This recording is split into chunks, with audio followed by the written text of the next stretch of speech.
And we are live. Coming at you. Welcome to Three Men and a Monkey Lizard and their toys. Hello, everybody. Sorry we're a little bit late, but thank you for hanging in there and waiting for us. This is the home for light-hearted toy, TV, movie, and video game fun. And of course, it's got some monkey lizards as well. I'm your host, Bob Rum, and on our panel this evening, he's the dude, so that's what you call him. That or his dudeness, or Duda, or El Duderino. If you're not into the whole brevity thing, it's a dude's nerdery. Hello, everybody. Thank you for hanging out with us tonight. Oki Vern is a little bit late this evening, so we'll move on to our next panel member. He's a DJ producer, a toy and video game collector, an average jester. Don't forget the bit about me being an incredible lover. He's also an incredible lover, and he is the leader of the Quacky and Monkey Lizard Army. It's Slacious Rum. Yeah. Hi, everyone. I'm Slacious. Hi. And we have the man, the myth, the legend, the action figure review maestro, the short video sensei, YouTube's finest, Sean Solo. Hello, hello, hello, and thank you for watching the show. And our special guest needs a little introduction. He once put a gnome in a locker. He's a tech guru, but don't mention tech. He has a wonderful family, a beautiful wife, Diana, a sweet little Star Wars loving daughter, Jedi, and his own ham and pineapple pizza loving monkey lizard, So Delicious Crumb. He also happens to be a prolific Star Wars collector, and he has more Darth Vader merch than a Mustafarian gift shop. Hello, Galaxy. It's Chris Pirillo. We would be most honored if you would join us.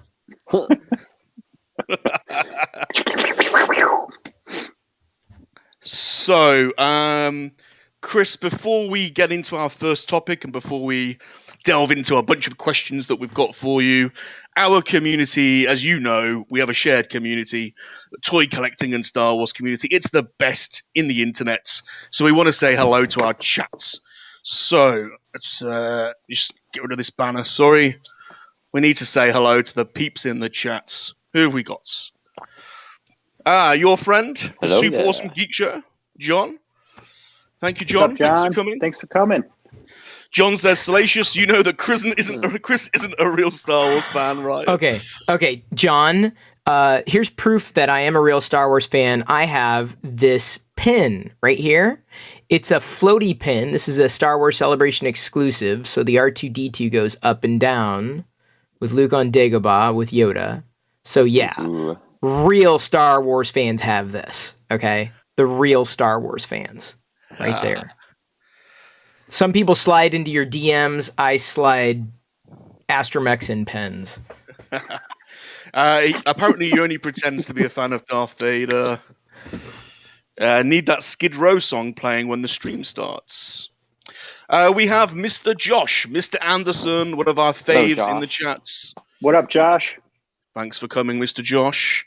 And he is a cuddly little murder bear. We have the apprentice Ewok, Brandon. Hey, How's it going, Brandon. guys? Hey, what's up, Brandon? We have Red Ranger Chris. Hey, Hey, what's up, dude? Chris is in the house. People are saying hello to each other. It's the Godfather, Blue Harvest Vintage Mark. Toys, Darth Mark himself. Hello, sir. What up? And Mr. Rez. I don't know Rez. how you get around all the chats, Mr. Rez, but you managed to do so. Thank you for joining us. That's awesome. And we have the goats. Hey, The BOE, the blacked out Ewok himself. Thanks the for joining us. original YouTube OG. The review. OG. The OG. Yeah. Mr. Jonathan Redmond says, good evening, panel, chat, and space rodents. What's up, Hold on a Jonathan minute. Redmond? Hold on a minute, Jonathan. We're going to fall out, you and I. I'm not a space rodent, I'm a monkey lizard. BOE. Who else have we got? Luke Hoff off podcast. Mr. Luke, thank What's you for up, joining Luke? us. awesome podcast you did the other week with Mark Austin from ILM. That was an awesome watch. Good work, sir. And we have Mr. Shabby. Good evening, lads. What up, Shabby? A chat and a stream would not be the same without the Shabby one. Just see who else we've got. Oh, we have. Ooh, Josh just hopped in. What's up, Josh? We got Mr. Old Plastic. Hello, sir. What's up, Mr. Old Plastic? Howdy. Everyone's saying hello to each other. That's the best thing about this community. Everyone knows each other. Everyone says hello. Everyone supports each other's channels. Hi, Plastic. It's good to see names that I'm familiar with, too, because a lot of the stuff that I do with Star Wars isn't necessarily as dedicated as each one of y'all. Well, don't worry. We're not letting you off the hook. We've got plenty of questions for you. We've been talking for a couple of days. Mr. John Kirby. Hi, Chris. It's Usher. So that must be someone from your chats. Hello, sir. Thank you for coming over. We really appreciate the support. It's good to have you. Yeah. BOE is the GOAT. Everyone's saying hello. Josh Wallen. Good evening, all. How's the display going, Josh? Yeah, guys, check out his display on Twitter. He has put a lot of love and effort into that, man. It's awesome. I can't wait to hopefully get over there. He and I live maybe about an hour from each other, so I hope to get over there someday and check it out in person. So, Josh, I just invited myself over to your house. Old Plastic saying hello to Matt. Hi, Shabby. Sean's in the chat as well. Space rodent or monkey lizard, all good with barbecue sauce. Well, it's interesting. I've got a pickup actually for you later that it is spit roast related, so you may be interested in that. BOE saying hello to each other. We have Mr. Usual Mike. Hey, what's up? The usual one. Good day, Mike. From the down drama under. Stirrer lately on Twitter been causing all kinds of drama. Oh, he likes to stir it up. Yeah, man. Mr. Rez. Super awesome geek show. All right. Let's get on to our first topic, shall we? So, our first topic is, of course, if I can find the banner. Where is it? Getting there. Toys! It's toys! Of course it's toys. That's why we're all here. And we like to start off, Chris, by showing what we've picked up recently. And as you are the guest of honor, is there anything you'd like to show? Anything you'd like to show off that you've picked up fairly recently? Oh, man. What can I grab? Like, I can grab myself. That's not really what you want me to do. We can move around and give you time if you like. If there's let me bring. Well, the pin was one of the things, but let me walk over there and grab something else. Sean, do you want to go? Yeah, sure. Let me just grab it. Everyone's Well, I could stuff. go. I could go real quick. Go on then. Absolutely no toys showed up at my house this week.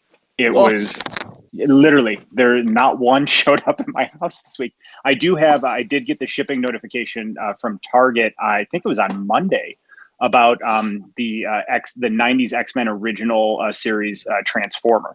So with the Blackbird. So I was hoping it was going to show up today, but it did not. So maybe tomorrow it'll get here. But yeah, I did do some pre-orders, so I'll talk about that when we get to that section. But yeah, guys, I think this might be a first. I think like a streak is broken.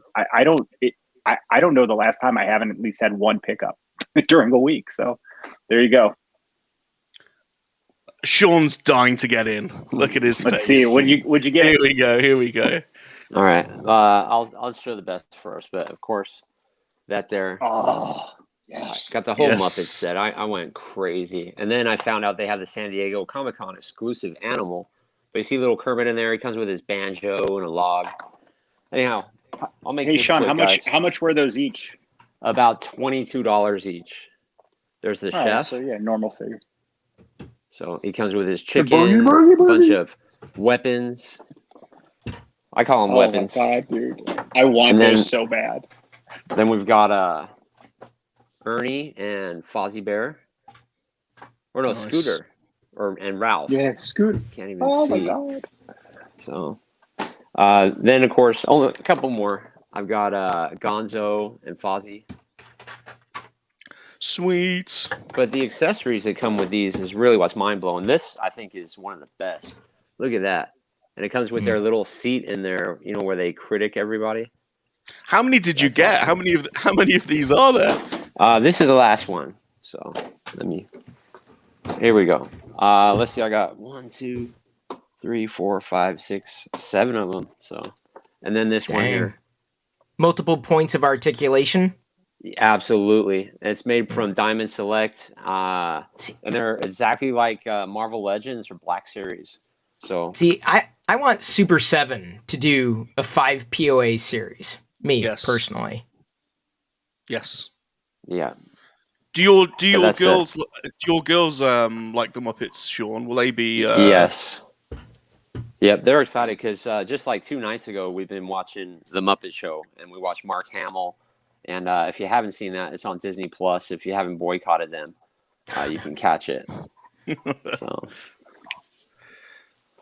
But you know what's really cool though? These Galaxy of Adventures, I just put these on my channel. These figures are absolutely incredible, and it's a shame that they're going away. Also, wait, they are? Whoa. Wait. Man. They're going away? Dude, first of all, I agree with you 110%. The GOA Ahsoka beat the Black Series Ahsoka for me. So they're going away. Full screen that. I haven't seen Sean, full screen that. Are you serious? This one I just Chris, are you serious? Today. It's better than the Black Series one? In my humble opinion. Oh yeah. So what makes these different? I don't know much about this line. Can you guys tell me what's different or better or unique about it? Just everything, man. They just articulate absolutely perfect. They're superposable. They have action moves. I think Ahsoka's, hers is like a twist action. Just for the kids. That's cool. I just like the sculpts. I mean, the scale and the sculpt. Articulation, you know. And then so what scale are they? 5 inch. 5 inch. They're 5. Okay. Yeah. So they're epic, and it's just a shame because if these were on the pegs, kids would be buying these. I mean, look at that clone trooper. The pegs, dude. Sick, man. They just I'm a fan. I would have if you gave me a choice, Chris, would you choose Black Series or Galaxy of Adventures to continue? I'd choose Galaxy of Adventures, but that's me. For $9.99, yeah. I mean, look at this Jet Trooper I have. Are you guys serious? Flying. Yes, dead serious. If you can pick this guy up, he's worth it. I've never even taken a look at these. No, they're on clearance at most Walmarts. They're kind of in between a TVC and they were meant to, I guess, replace the 5 POA, the old 5 POA stuff.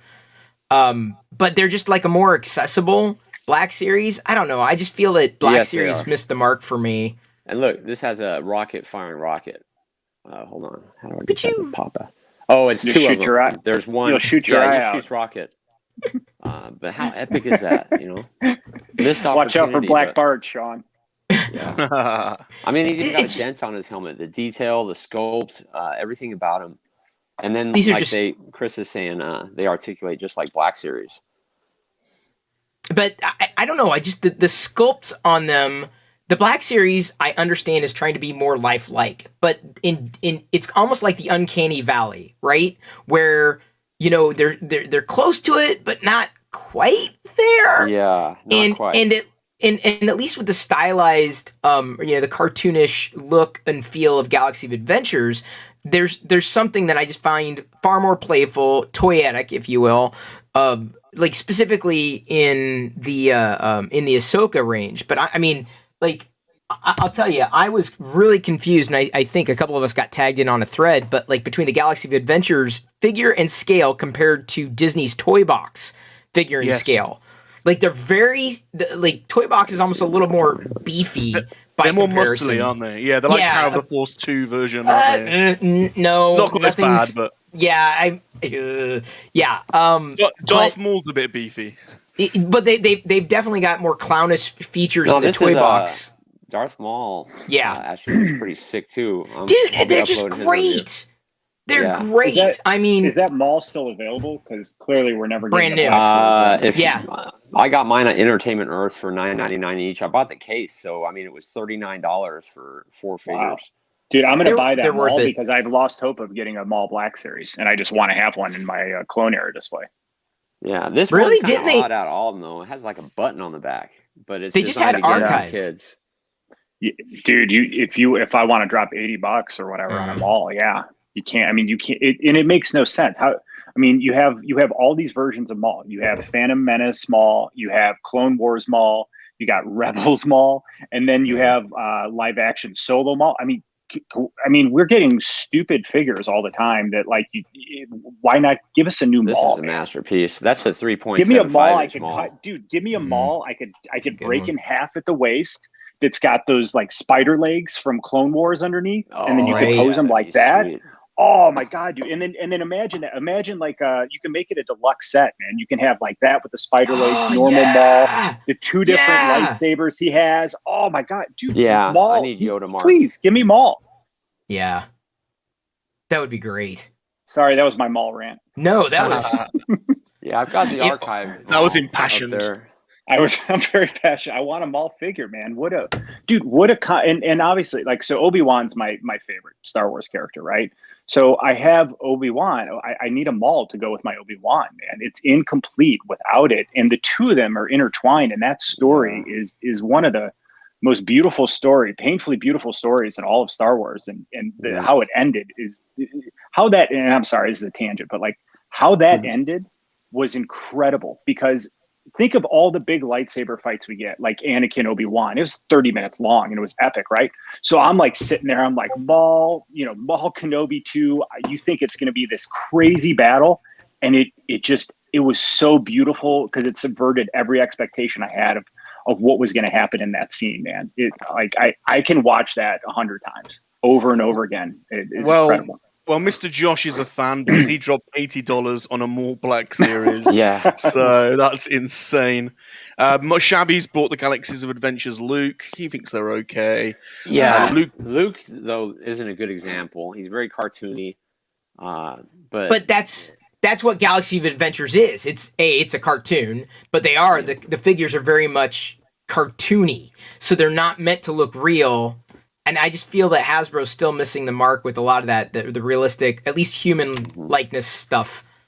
In both the Vintage Collection and Black Series. Like the Vintage Collection Anakin that we just got, both of them were just so far off. Like the Revenge of the Sith Anakin and mine, dude, he does not look like Hayden Christensen at all.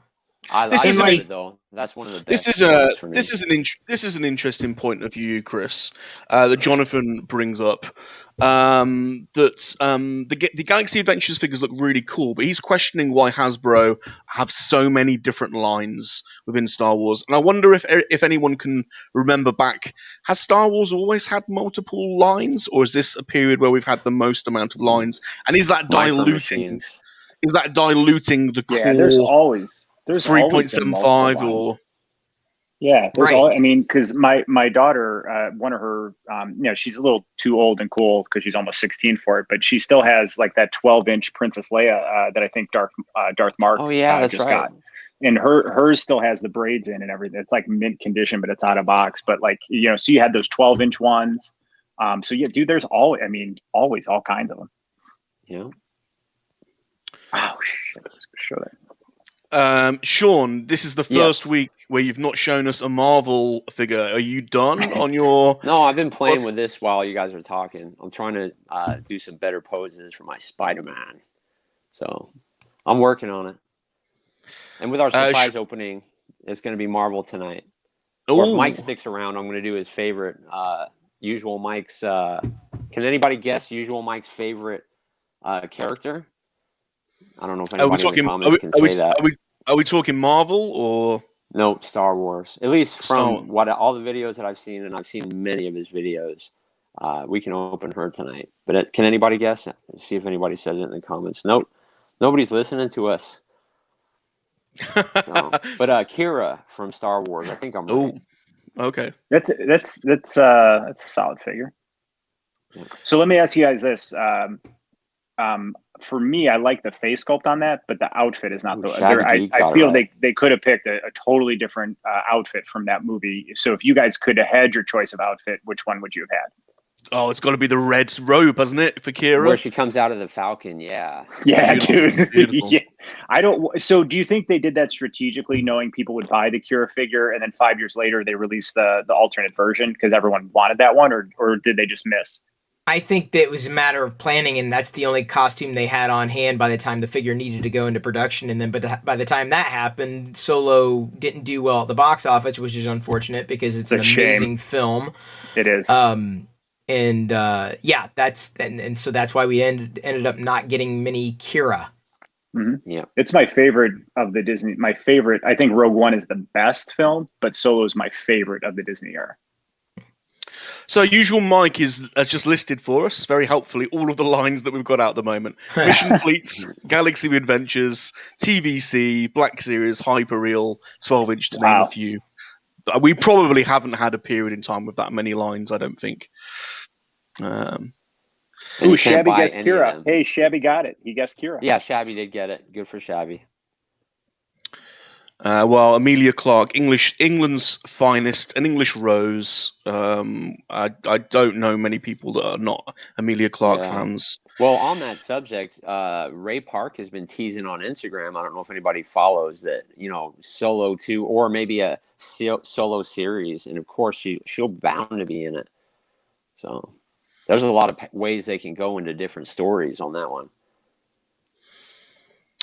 Okay. Pickups. Chris, are you? Yeah, I think so. No, it's all good conversation. It would either be this or I'd be talking to my wife. I'm like, can you believe they're gonna do this? Can you? Isn't that the same? No, it's not the same. Look. How do they look the same? They're not even. Look, they can't even. So yes, I was showing the pin, but here's another thing that I got from Star Wars Celebration. I ordered last year. The store's closed now online. Didn't obviously have a chance to go, nor did many people. But I got these. It's on the top. It says Bespin Mining, and I like these kinds of trinkets. These this is the way I kind of collect Star Wars, not just like the figures, which I obviously love. I'm more of a 3.75-inch scale kind of guy.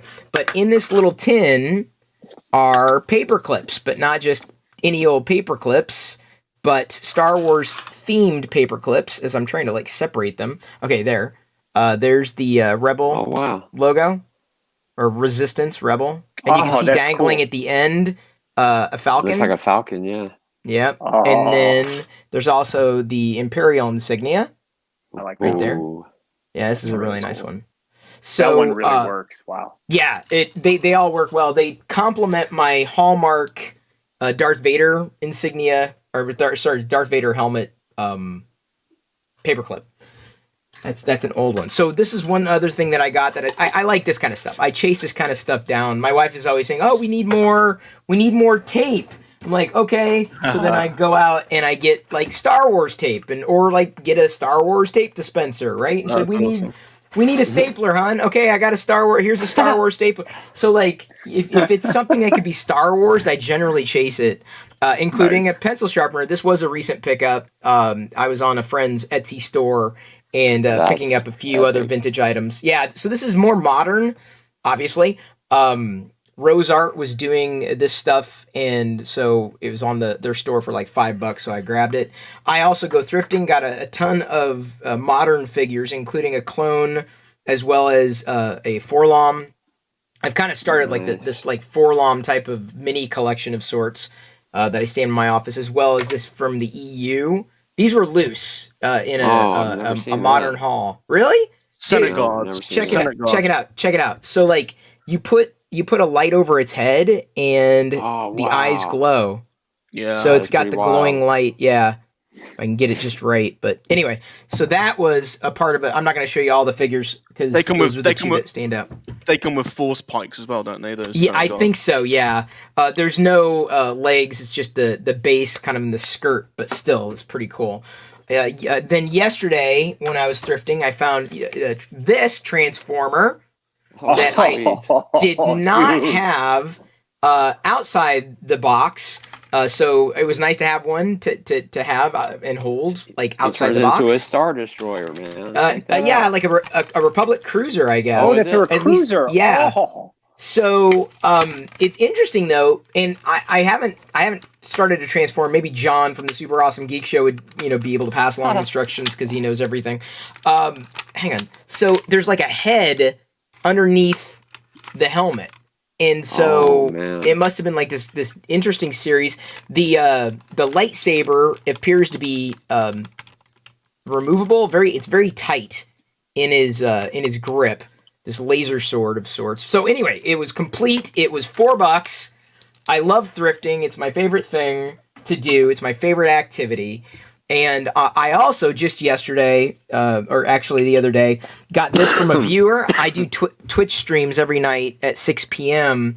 And I showcase the pickups as I go. But there's one viewer, Roberto Garza, who sent this particular Lego set to two Twitch streamers, including a Twitch streamer. He basically does Lego stuff all the time. And I love Lego too. I'm an adult fan of Lego, but of course, obviously Star Wars. So he sent me one of these and he sent him one of those. And then we're going to basically stream together and build in our respective locations. But yeah, Dude, I didn't have hysterical. this. Isn't that great? Salacious and I were just talking about that before we got on. Yeah. Yes!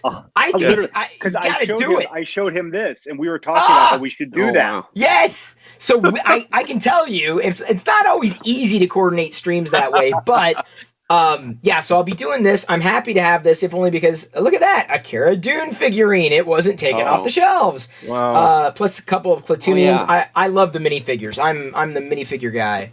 So, speaking of that, I took a picture the other day. Oh, yeah? Yeah, of a minifigure? I'll find this picture. Okay. No, it's another Cara Dune in the store. This is a 3D printed like medallion of sorts with the Jedi symbol. I ended up getting this on Etsy a while ago, and I like 3D printed things, though I did not yet have a 3D printer. That said, I don't know if I'm going to be able to... Hang on. I am going to be building a 3D printer tomorrow on my Twitch stream, pretty much all day. Yes. That I'm going to want to watch because I like to see and learn. I know nothing apart from I'm a pointer and clicker, but here's the thing: there are a few people in the 3D printing community that have been active in my stream, and that prompted me to reach out. This is actually it's a review unit from Prusa, so it's a Prusa Mini Plus. Which is a popular unit. I guess I have to assemble it, so assembly is required. I'm excited because there are so many models that I can download and basically print instead of just buying outright. Though I'm inclined to just okay, here's $25. I'll just buy someone else's 3D print. But we'll see if this is another way of going. So I just got a 3D printer, not quite yet put together. I'm not going to turn into like a 3D printing nerd or anything that I know of. You might, but you never know. I doubt it. Given my propensity to be more of a DI buyer than a DIYer. So yeah, we shall see. Yeah, I just wanted to show really quick. But see this? I took a picture. The board games and stuff. Cara Dune's likeness is on board games and everything. So, but I saw that in the store and I thought, oh man, how are they going to wipe her off of everything? It's impossible. You can get that game on fivebelow.com right now still. That game. Yeah, I found that. That was at Fry's for $20. Crazy. No, dude, you can get it for $5. Yeah. In fact, go to fivebelow.com. They've got a whole series of older 5 POA figures. They rotate in old series frequently enough. That's awesome. The 3D printing's really interesting. One of it is. Vern isn't here at the moment. He might pop in later, but he's into his 3D printing, and I've got some 3D printed stuff to show actually, which you might be interested in. Are you done with your pickup, sir? I think so. That was it. That's most of it. Yes. Well, good segue onto 3D printing, and I'm gonna have to keep this one. Salacious earmuffs. I don't want Salacious to look at this. He might get a bit upset. Earmuffs. But I've just got to find a way of showing this. This is from Uze Customs. He's a 3D printer in Turkey, and he does. Trying to see if I can get a better light. This is a 3D printed Quackian MoNKey-LiZaRD spit roast set for a 3.5 collector, and it is absolutely incredible. So there's a few bits and bobs in here. Yeah, you need to do a video on that. Yeah, dude, that's awesome. I want that. So this is just one bit of it. So that's the poor MoNKey-LiZaRD on the spit roast. There's also another MoNKey-LiZaRD in a cage, and just the detail that this work, the craftsmanship on this work is phenomenal. Wow. So it's got lots of little. I'm gonna need links. I'm gonna need need. Wow. Well, this is the guy, Uze Customs. All right, off to Google I go.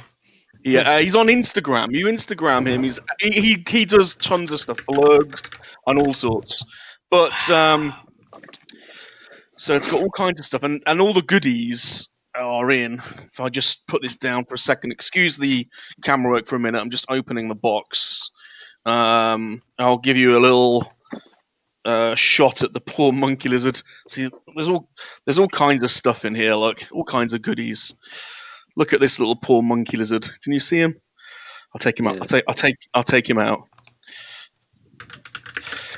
So I've told Salacious the reason we've bought this is to try and we're gonna have to buy all of them and get them off the streets. So there's the little, there's the one, and he's got a cage. So he goes in the cage like that. Yeah, you don't want little kids playing with this. There's the one that's in the cage. Look, and we've even got all the fire and the stuff for the spit roast. And here is oh look, here's the poor spit roasted. No. Oh no way, dude. Oh, poor thing. Salacious is looking at me really funny at the moment. I'm sorry, dude. We're getting them off the streets. That's the reason. So that's I have to say, I'll be honest, I'm gonna do a full review on it. I got a little bit tetchy with the guy from Uze because it took ages to be delivered, and I was badgering it. But it eventually came, and it is incredible. So Uze Customs, check them out. I also have picked up some Repro Slave 1 stickers because I know you do this, Chris, but I like to pick up the odd. I like bargains, and just before the COVID crisis, I got a Star Wars collection off somebody on Facebook Marketplace, and bundled in was a battered old vintage Slave 1, which I've been restoring. So I've got some Repro stickers, and there seems to be lots of controversy over these books. So I thought, well, I'm just going to buy them and read them, and I'll judge the High Republic for myself. So yeah, I want to read them. The first 3 books came today. I've got Claudia Gray's, who I'm a big fan of. You know, I really liked some of her other work, and Charles Soule. So I'll check those out and give those a read, and then we'll do a little bit of a MoNKey-LiZaRD review. And then I thought I'd try these. Now, I'm a big Alien Predator fan, and these are from Lanard's. They're really cheap. It boggles me that they've got the Alien license, but I love a good xenomorph. If you get a xenomorph and some face huggers, I'm in. So this was £12 on Amazon. I thought I'd give it a go. They look interesting. And then showed up today. I didn't have this one, so this is Anakin Skywalker, Padawan Anakin, number 110. I'm just picking off the odd ones that I've missed. And then you guys, you buggers, have got me into these Marvel Legends. I'm blaming Dude and Sean. So, but I've decided I'm just going to pick up the ones that I like. And this is an older one, I know, but I love Mystique from the movie series. What's her name? Rebecca Romaine. Oh, yes. Big fan. So I got that from Amazon. And so I'm only going for the odd a mix and match bit of Marvel Legends. I can't go all in like you guys because but you see now when you open the app, they're going to start scrolling them past you, and you're going to click on them and start looking at them, and that's what happens. This is the problem with making friends in the collecting community. You just end up collecting more and more stuff. So I blame you two on this. I was not going to go. It's a slippery slope, Salacious. Yeah. So that is the pickups this week. Salacious, may I show real quick? We were just talking about Leia. My daughter brought hers outside of my door. So see how she still has her braid. Oh yeah. Perfect condition. But she loves this. This is an awesome figure. This has been in her room for, I don't know, maybe a decade, and until maybe the last year or two, and now it's kind of in the closet. But it's great. I love this one. So I'm just going to steal this from her now that she gave it to me. It's mine now. Thanks, honey. Yeah. Just catch up on a few of the comments in the chat. Monkey lizards are not for spit roasting, Mr. Josh. Well done. You've read that straight out of the Monkey Lizard Bible. Well done. It is beautiful, though. No. They have a Boba throne. Yes, I think if you go onto Uze Customs, he does all sorts. He's absolutely incredible. I couldn't find him. I kept searching. I'll get the link later. I'll put a link in the chat, and I'll leave a link in the description of the video as well. Mr. Brandon says he loves the High Republic novels. Have you read them, Chris? The closest I came, or probably will come, is going to be the comics and or the kids' books. I mean, I don't have a lot of time on my hands, and I tend to be more visual than anything. So if that's the closest thing that I can get to understanding characters and kind of what's going on, I think I'll be more than satisfied. For sure. And those comics should be coming to to that Marvel Unlimited app, I think, in the next month or two. So, and again, I always talk about this, but if you guys like reading Star Wars or Marvel comics, I think that app is like $60 a year, and there's 50,000 comics. I mean, you cannot beat it. It's fantastic. Are they digital though? It's all digital. Just right on the iPad. Yeah, I've got to have it, and I've got to have the. Sure. I think I got my iPad up here. Hang on, I'll grab it and I'll show you guys what the interface looks like. I'm so glad that as far as I get with Marvel is not collecting. It's just like the MCU, watching the shows. So I'll leave. You'll have more figures on the pegs for y'all. Like I won't. You won't have to fight me. No competition here. That's all right. Hasbro stocks the shelves. We're good. Right. Plenty to choose from. Right. Well, that's the whole purpose. Like we were just talking about a minute ago, scrolling through apps and seeing pictures. You go in the store, you can't even look at these figures to promote selling them to the public. So Chris, got a question. Got a question for you, and this could be toy or collectible related. I love all the oddities as well. That's why I love watching your streams. I love because you get weird stuff, and that's it. I'm saying that in a nice way. You get the stuff that not everyone gets. So, what is your favorite collectible? This might be a hard one. No, it isn't. This isn't exactly a favorite collectible, but like the weird stuff, like my wife tells me, she said, "Oh, did you get the Darth Vader scissors?" I'm like, "What do you mean the Darth Vader scissors?" And so like I have the Darth Vader scissors now. So yeah, I like the weird, that's Star Wars. Yeah, I'll take that. My favorite is probably my first Star Wars figure, the AT-AT driver, which I still have, including accessory, which is shocking. Yeah. Awesome. So, he's right over there. He's like, just off camera, sitting up so that no one can touch it, including me. But yeah, that was the first Star Wars figure. Bought it with my own money, 99 cents. And it's the thing that catalyzed my interest most in Star Wars was the collecting as a kid. And, striving to get the full collection. And then every new series release, there's new figures to get. But yeah, that would be it. I don't know why it's my favorite, apart from I still have it. It's the thing that stuck with me through all these years. And as much as I might collect more now than I might have in past years, it's still a touch point. Of remembering everything that toy everything it meant and everything it still means. So, I do have like my full vintage run of the loose Star Wars figures here in the play shop. I've got mostly Darth Vader in this room for the people who've seen my room tour for 2021. But it will never leave me. Like it's not worth anything, but it's worth everything. Yeah. Mm-hmm. That's awesome, dude. And I think that's a common thread with all of us, really. It's the nostalgia, isn't it? Of right. Mm-hmm. Well, because we didn't have VCRs, even when network television ran Star Wars, and it was a big event, I watched part of it, and I didn't even sit down through the whole thing. Well, it was just it. Back then, as a kid, most of Star Wars for me was either the collecting, the action figure, the play, the imagination, and now it's like just the opposite. It's like oversaturated with tons of stuff, which I love. Give me a Darth Vader something new. Give me a Star Wars thing that I didn't realize I needed. But I saw the other night. It's a company that Jasco, I think, makes nightlights, and there are Grogu pucks. Like you can get 3 of them for like $15, and I thought about it. I'm like, that's kind of interesting. I'm like, I'd never used them though, and like, maybe if I've got some money to burn.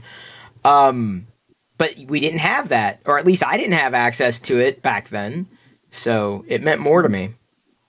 Yep. What's the weirdest thing you've got? And there's probably a few contenders in your collection. Is there anything that springs to mind as the wackiest or the weirdest? The wackiest or the weirdest? I probably will have an answer as soon as we wrap. I don't know if I have a weirdest one. I do. I'm sure. Like there's the Darth Vader toothpick pull out thing that exists. What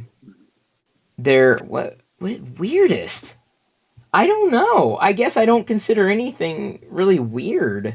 Probably the weirdest then, it would be any of the 3D printed things that I've picked up, largely on Etsy. Mucky Chris makes a series of 3D printed objects. Like, I don't have them here, to show you, but there's I'll pull them. As other people are talking, I'll pull a couple of them. But he's made a Darth Vader Buddha, where he's replaced Buddha's head with the Darth Vader helmet. Yes. He's also got a Darth Vader, a Jesus monument, only it's Darth Vader's head. Very sacrilegious, I'm sure. He made a Mount Rushmore. He made 2 of them. He made actually with Imperial characters as well as with the Rebel characters. Those are weird because they're just mashups that would never get licensed ever. And so I consider those probably in the weirder aspect of things. Sean, dude, have you got any weird items that we haven't told us about? Weird, man. See, it's a hard question. Yeah. Well, you honestly, that Chris is right. That's a thought grenade. Right? I just pulled the pin, and in 30 minutes, I'm going to interrupt somebody talking and be like, "Guys, I just thought of it." I can't think of it off the top of my head. I think Super Awesome Geeks Yoda Shower Scrunchie is a good one. Specifically for washing your personal bits, apparently. Yeah, this is kind of weird, and I know Super Awesome Geek Show has that. The squirting He-Man, vintage He-Man. That's kind of, you'd fill it up with water and you would squirt the bad guys. So I wonder why they don't have toys like this nowadays. Oh, you know what I have? I have a Darth Vader shirt that it's, remember those, was it the Obama Hope poster or whatever, and they just kept ripping off it. So it's just a picture of Vader, and oh god, now I'm blanking on what it says underneath. But that's not weird. That's just a cool shirt. I don't think I have anything weird. Yeah. Well, I've just had show up, but I can't show it on camera today because it's too big. But I've got a life size Salacious Crumb in Carbonite. Oh, here we go. He's bringing the. Hold on a minute. Let's get some solo layout here. Is it a voice? This was on Etsy, and so I had to get it. This is not a Mucky Chris, but it is. it is for those who have to wear masks right now. Yeah, hey, I got a Mostly. cool mask too. I can show you. So let me try to flip this thing on. Although it doesn't have like a full cloth thing in there. But check this out. My buddy gave me this. How cool Yeah, is that? those are neat pretty too. cool I case. don't like them around my neck though. Neither do I. That's why I don't wear it. I don't either. There's one of the 3D printed Monkey Chris items. There's the Darth Vader Buddha. He's also got other characters. Instead That is of just wild. the Vader. Yeah, and then there's the Jesus statue. I love Etsy. I love the craziness. Oh, I know, of Etsy. dude. Like, this is the thing that I like. The 3D printing thing I'm looking forward to it, but I'm not a designer, so I'd have to wait for someone else to like do the model. I'm like, oh yeah, I'll print that up. So yeah. I've got a crazy Ewok collection. I'll do a video one day, but it's a friend of mine customized vintage Ewoks. So I've got Thundercats, Thunderwoks, and He-Woks, and Nice. Ghostbuster Woks, and literally every pop culture reference you can imagine.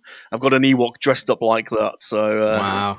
Can I show you guys my shirt? You can. Yeah. By the way, guys, I just want to comment. This is the most active live stream on YouTube of all time because every 3 minutes, each of us is getting up and running and grabbing something. Well, that's good. That's good. My oldest daughter is really good at gift giving, and she gave me this shirt a few years ago. And I wore this around Disney World all day. I was so happy, but it's number one dad. I've got one of those, but it's not the same love this design. shirt so much. Yeah. I love it. Number one dad. All right, toss that over there. Oh, hey, real quick, as an aside, I know we talked about the Marvel app, and then so this is what the interface looks like, and this is the main page, and they just have new releases. You could scroll through them. That's what I read. But then there's a search tab, and they have everything organized. So you have all the Marvel and the Star Wars comics on there. And I know a lot of our friends on here are big Star Wars people. The comics are so additive right now to the stories they're telling. They're brilliantly written. I can't recommend them enough. And the Vader series is that's what I read. It's incredible, dude. It adds so much depth to Vader. And what's really interesting is what he's doing counter opposition to Palpatine. And he hates Palpatine, man. And it comes out and just the pain and just, oh man, it's so good. So if you like Vader or any of the Star Wars series, same with Captain or Dr. Aphra. Dr. Aphra is a new character, hasn't been in cinema yet, but she has become like one of the most beloved characters because her comics are so good. And she started out in the Darth Vader comic. So she's going to she has to hit live action at some point because she's such a cool character. But again, man, just, happen, and clearly I'm not paid by anybody to say this. I just love it. And I want to share it with you guys and hope you enjoy it too. So, the thing with Aphra is she would make a good character for like an Indiana Jones like series. Right? Yes. I think that would be. I mean, it's written itself at that point. Totally.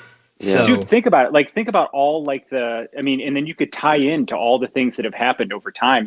She could find some stuff on Dagobah in a cave.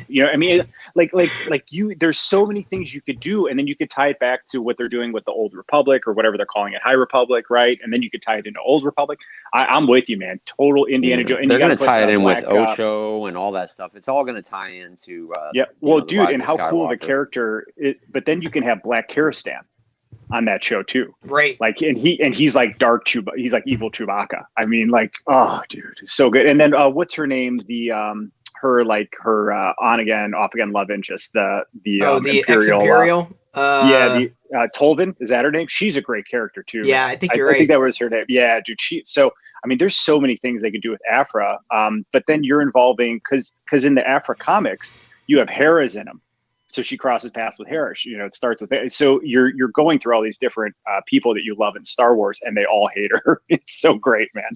She's like the anti-hero Indiana Jones, if that makes sense. Well, before we get into more on movies and TV, because I know we'll talk about that, there is one other toy question that I wanted to ask first, Chris, but then we'll roll it out, and that is, what's the Holy Grail Star Wars collectible item that you are still looking for? I haven't made a concerted effort, but I because it's just the prices are outrageous. I probably would go and get the droids C-3PO and droids R2-D2 from the Kenner vintage line. I'd cherry pick. I'd only want those two. But even loose, like in good condition, they're just outrageous, and I'm like, I can't come close to justifying it. So that would probably be a holy grail item. There are a few other items. I tend not to be a vehicle collector, for the most part. But like I'd probably want to grab or snap up a good condition like Millennium Falcon, Death Star, Star Destroyer, but they're large, so they're not. It's not exactly a priority, and plus finding one in good condition at a good price is kind of elusive. For my carded run, I just need a Return of the Jedi Vader. Doesn't have to be in tip top condition or graded, but I've got a 12 back Vader, and an ESB a Vader on card. But yeah, I don't know. I tend not to think about the Grail items because I would obsess. So yeah. I put it out of mind. Well, I want to throw that question out to everyone in the chat, and also Sean and Dude. I don't think I know what your Grail items are. So if you want to just let us know, that'd be great. Who's next? Yeah, Sean, mine do would you want be to go? Vader's ship. Ultimately, I would just love The one of those, TIE man. Interceptor? Yeah, I always wanted one as a kid. You know, everybody down the street, like Chris was saying, you know, we didn't even have VCRs. We couldn't watch Star Wars. We had to play and use our imagination for everything. And I always wanted that ship. It was always the rich kids down the street that had it. And I never got to hold one in my hands even, I don't think.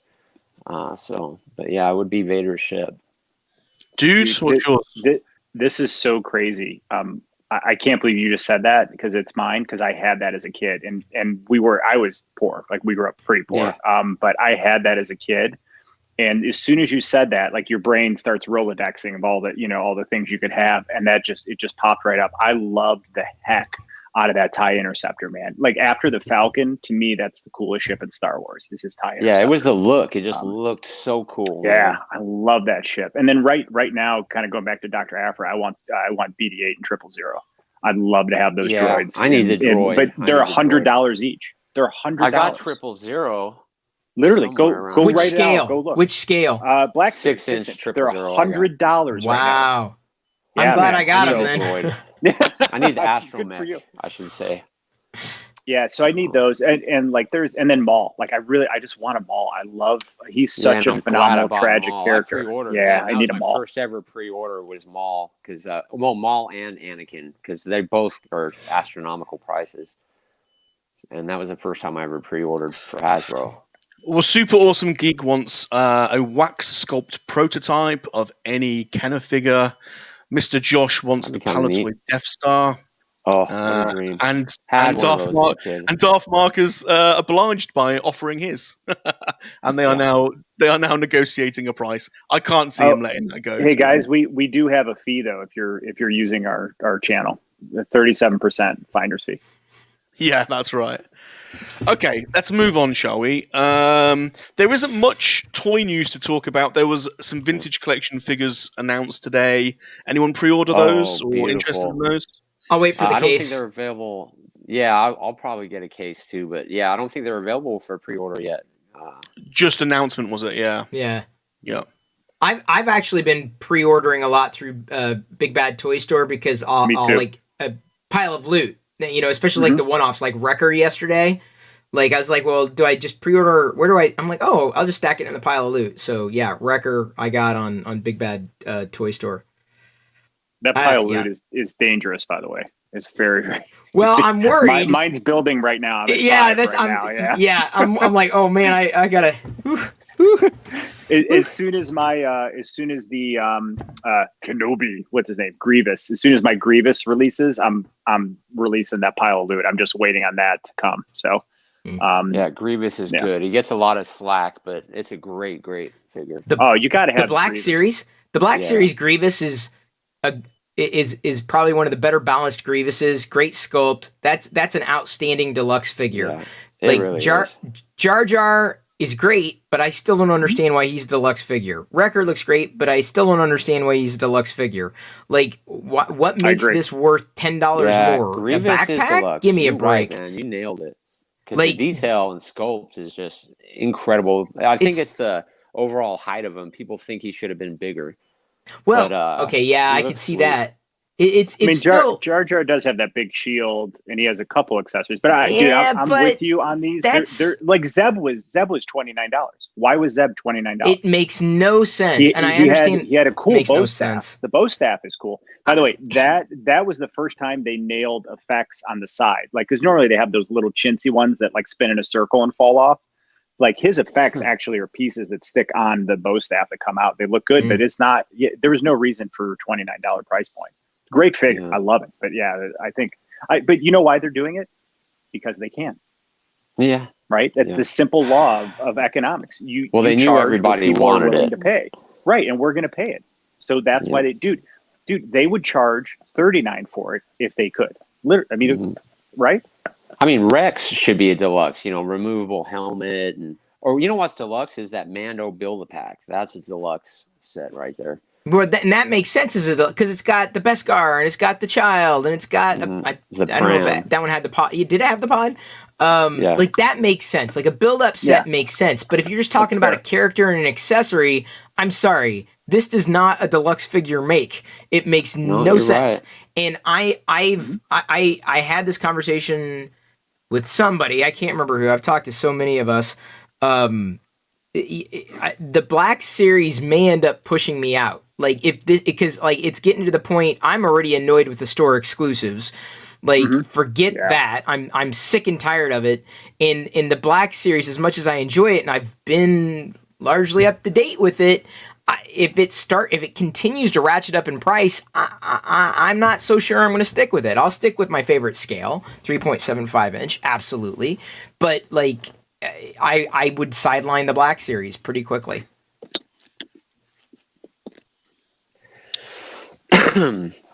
Black Series ain't going anywhere because that's what these younger kids are collecting. Like on TikTok, they're uploading all these videos of the 6-inch. So that's going to be the go-to toy in the future.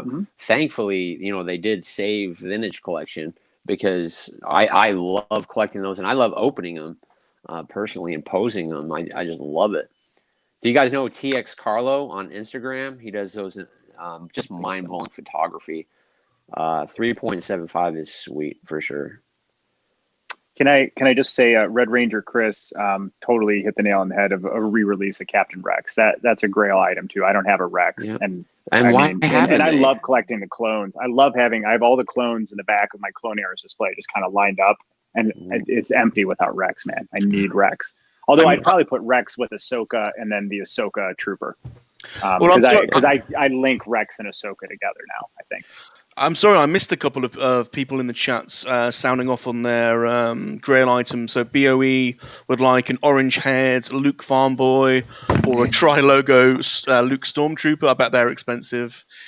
Josh would like a full-size Hanning Carbonite replica. I have just received my full-size Salacious Crumb in Carbonite replica, which I can't show you because it's too big to put on camera, but I'll do a video on that. But yeah, I think that would be an awesome one. Little side note, I only backed the Razor Crest because of the Carbonite block figurines, the figures. That's the only reason. The only reason. That's what pulled you over the edge. Yes. Well, now you've got a 3D printer, you see. I know. I know. You are going to be putting everything in Carbonite. Yeah, that Jar Jar no. would be epic. So I think only one Kenobi has that.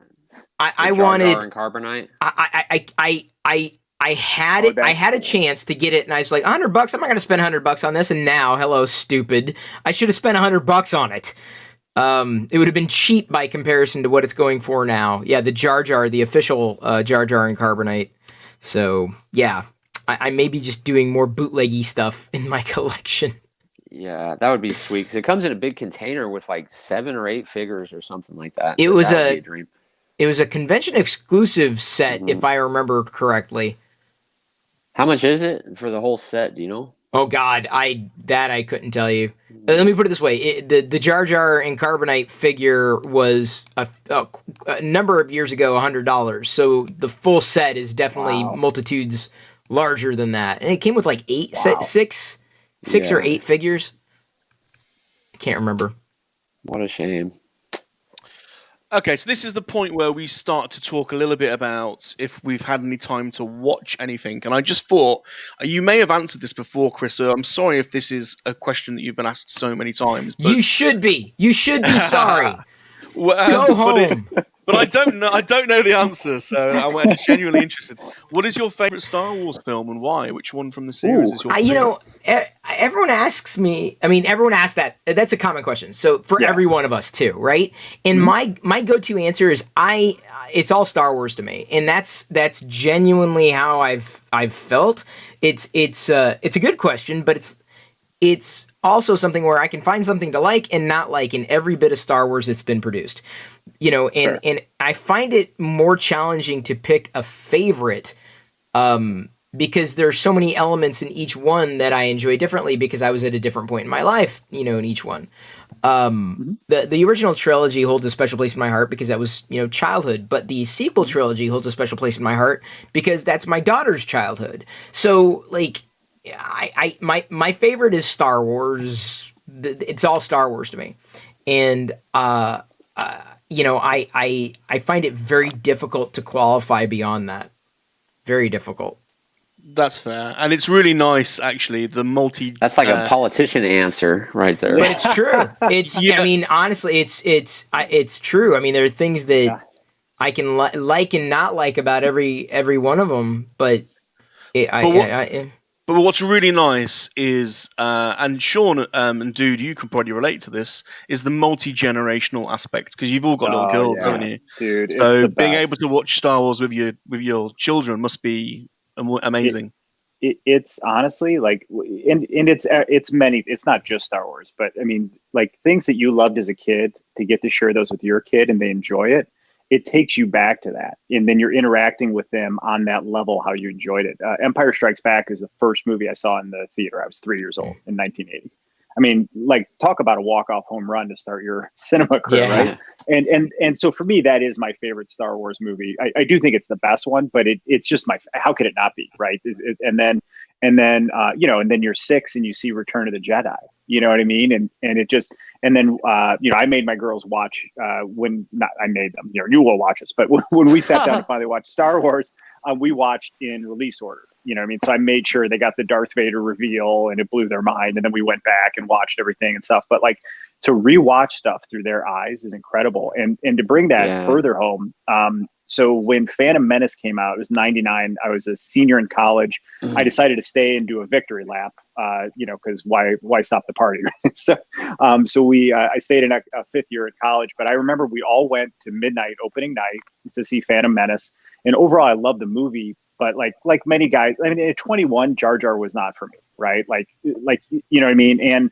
But when I saw it through their eyes the first time and they were laughing and giggling and they just thought Jar Jar was funny, a 180 on Jar Jar for me, right? And he's still not my favorite, but I now appreciate that character because he made my daughters laugh and they loved him.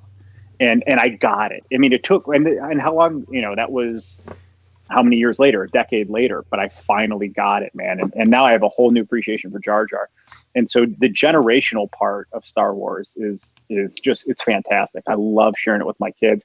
Like Star Trek, my girls have seen I made them. You will watch Wrath of Khan first. So we watched Wrath of Khan first because that's my favorite Star Trek movie. But then they watched the reboot. And we saw those in the theaters. They liked them. They thought they were fun. But my oldest daughter is almost 16. She was sick a couple months ago over Christmas. Not sick. She was, I don't know, whatever. So I was like, why don't you watch Star Trek Disco? And she watched it. She's like, I really like this. And I said, okay, go ahead. And yeah, but like she liked it. And I was so happy. And then she binged the first 2 seasons. And now she's on season 3. And I stopped watching season 3 for her to catch up. And now we're going to watch it together. And the coolest part of this is it's the first new Trek we'll see together because I'd seen all of it. So we're going to experience that as father-daughter for the first time. And then she asked me, she goes, Dad, what do we watch after this? And then I was like, oh, I was like Deep Space Nine or Voyager, right? Like, because for me, I think we go to one of those next for her. And then I get to watch that with her, and it like the generational part is, dude, I'm babbling, but I love it, man. What does You can see me smile, right, when I think of it. It's awesome. What does I got Jedi 4 like, daughters. Chris? Yeah, my 4 daughters. Here, hang on. Yeah, my 4 daughters. They watched Attack of the Clones and Revenge of the Sith. Attack of the Clones is their favorite, but my oldest is 17, and yeah, just watching them cry and bawl their eyes out when Anakin turned to the dark side was just mind blowing. Yeah, it was it was upsetting to them. Yeah. Because they fall in love. It's a love story, man. And because Attack of the Clones, there's this beautiful love story that, us as kids, we didn't see that because we wanted to go in and see lightsabers, blasters, and clones and all that stuff. But it was just epic, man, watching them bawl their eyes out. But yeah, you nailed it, man. Sorry about that, Chris. Go ahead. No, it was your turn to go on it. I mean, we all have similar stories. My daughter's only 6, so she vacillates, and right now she's into watching like not Nickelodeon shows, but Nickelodeon live action, cheesy, campy, family oriented types of shows, which I'm not into at all. I'm like, okay, well, that's fine, it's safe, and you're having fun. She'll come around and she'll say something that sounds beyond her years, and I look at her, I'm like, where the hell did you pick that up? Because we don't say that around here. And it's usually one of these shows. But as far as like the toys and stuff goes, we give her just about every dang toy that's out there, or at least a little bit of everything, but Lego bricks. And I'm very grateful that she's kind of into the building Lego. And right now she's playing one of the Lego games they've got on Android, like where you can do like a race, quote unquote racing, kind of like a Temple Run game, but with Lego, and you can get your car and earn points and all that. So she's into it. I'm like, great, go for it. I don't care. So whatever. Legos with your kids is awesome. I love building Lego sets with them. It's so much fun. They have a whole Harry Potter entire scene on our bay window in a family room, and then they got whatever the one that came out last year is the clock tower, so they got that from Santa, and they're gonna but I love that they have that little scene. And then now what they're doing, because they're 12 and almost 16, is now they do stop motion with it. Brick films. So the play is evolved, but I love that it makes them think and that they're being creative like that, and to see them. And what's amazing is the stuff that comes out of their mouth. It's the mind of children is priceless. Well, you've been doing some whole family Lego build streams, haven't you, Chris? I've seen a few of them where you've literally got the multi-camera setup and you've got everyone involved. Try to. It's a little challenge with the space that we have here, but I've got a larger table for the bigger brick builds, for the streams and doing them. But Jedi, she's not much to following directions. That bodes well for the future. So she does a lot of free builds, which is cool. Like, again, use your imagination. If it's a STEM related kind of activity, you're thinking beyond that which, someone hands you, look, it's a Star Wars figure. Oh, that's what it is. Versus, hey, I built this. So yeah, I'm into that. Yeah, I love the Star Wars Legos in the basement nerdery. So I have the 2 towers right now, and then I have that table in between, and the whole table in between is just all my Star Wars Lego ships. And I love it. It just completes. It makes it feel complete having the ships there, and it's very zenful for me to build a Lego set. I really just enjoy the process in the afternoon, and a lot of times I'll put a movie on. So I got a movie, got the Legos, and I love it. And in fact, I was just telling the guys, a lot of you guys know I'm going to be spending a lot of time in the master bedroom for the next week. So I brought this upstairs, and I'm going to put this together this weekend. Also talk about one of my favorite ships of all time. This thing is awesome. And I still say arguably the best sound effect in Star Wars happened him versus Boba Fett with that sonic grenade. Yeah. Do you guys remember the first time you heard that in the theater? Yeah. It literally blew my mind, dude. Blew my mind. Yeah. That was a good one. It's just awesome. Well, hopefully we get a bit of that in. They did do some of that in The Mandalorian, didn't they? They brought it back for the so we might get some more. They did bring that back, yeah. Blue Darth Mark's always got an eye on the auctions, and he's just let us know that a rocket firing Boba's just gone for 95 grand on Facebook. Ouch! Insanity. So speaking of this Lego, is all I have is one. I got the Lego Millennium Falcon from The Force Awakens, and I built that with my daughters too. And good like you were set. saying, that was my first experience. I have a bunch of little mini figs in bags that I Yeah. haven't opened, but I've never really like dove in because I was real poor as a kid, and Yep.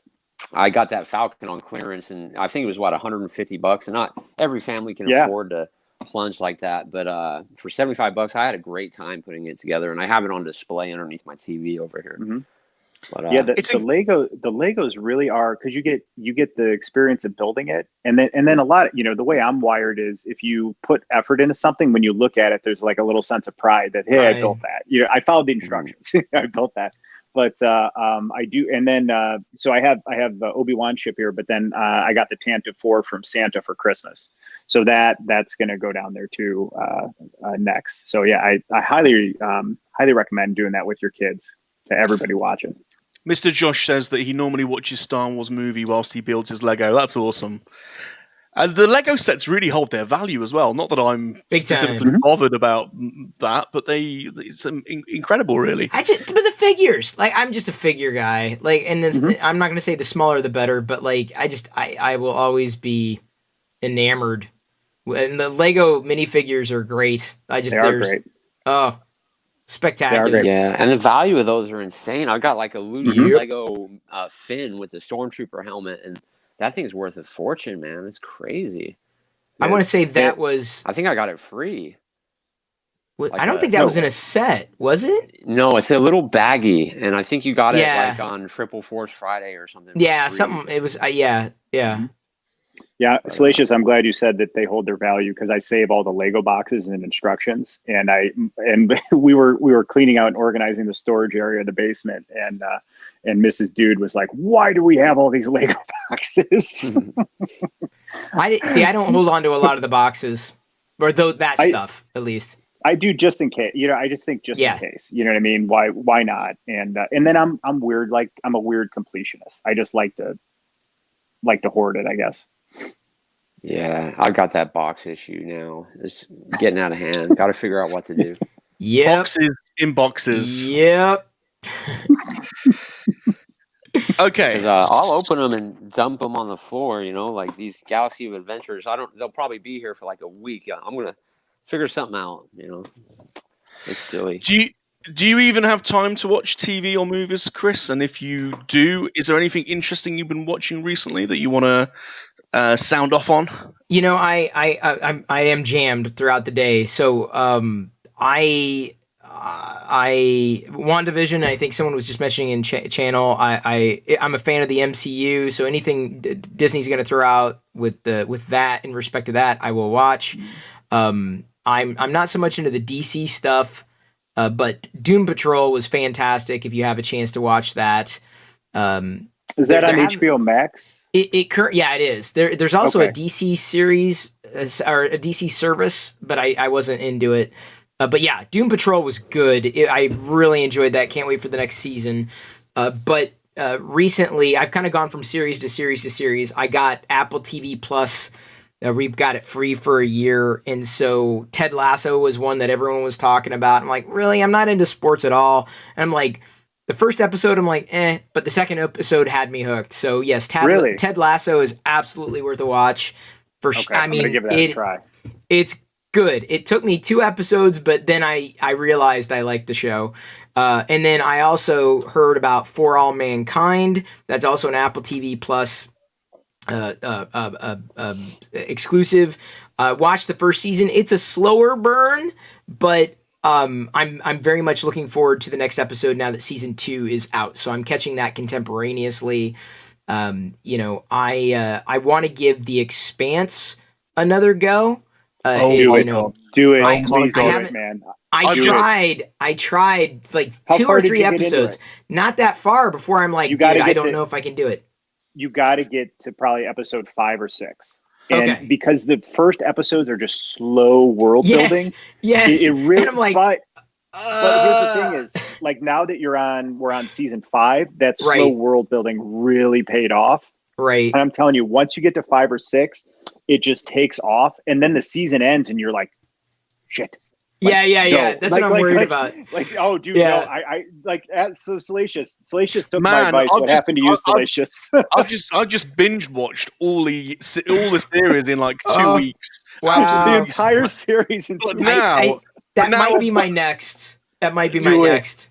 Do But it. now man. I've got- I promise you. And by the way, the spaceships on that show, phenomenally designed. And one of the things that I think is so neat about it is so much of, it is fiction, but I feel like it's grounded fiction on how once we can colonize space and travel, it makes sense on how they present it based on current technology and where we'll be, right? There's no like warp drive where you're there. I mean, and when they have to shoot around a planet or something to catch speed, like the G-force, they're all in their seats and they have to have special gear. You know what I mean? So there's no artificial gravity. All the boots are magnetic, right? And they watch. So I mean, to me, but it presents challenges in the show because then they have to problem solve based on not having fantastical space solutions, if that makes sense. You mentioned Star Trek, and that was the show that I binged. I got the CBS All Access. The Paramount Plus was like 50% off for a year. It's a discount right now if you want to grab it, everybody. I think it's still a discount, 50% off.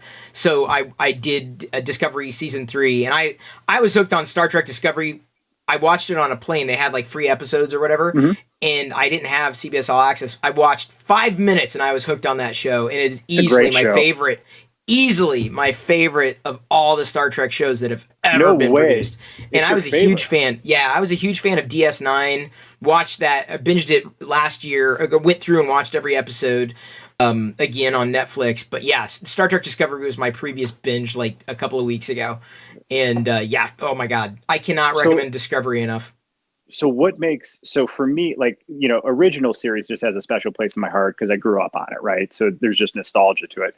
But like for me, I think my 2 favorites are DS9 and I think actually Voyager is probably my favorite, if I'm to be honest. I love Voyager. So what made Discovery your favorite? It's good pacing, good characters, the believable story, and like it's exciting.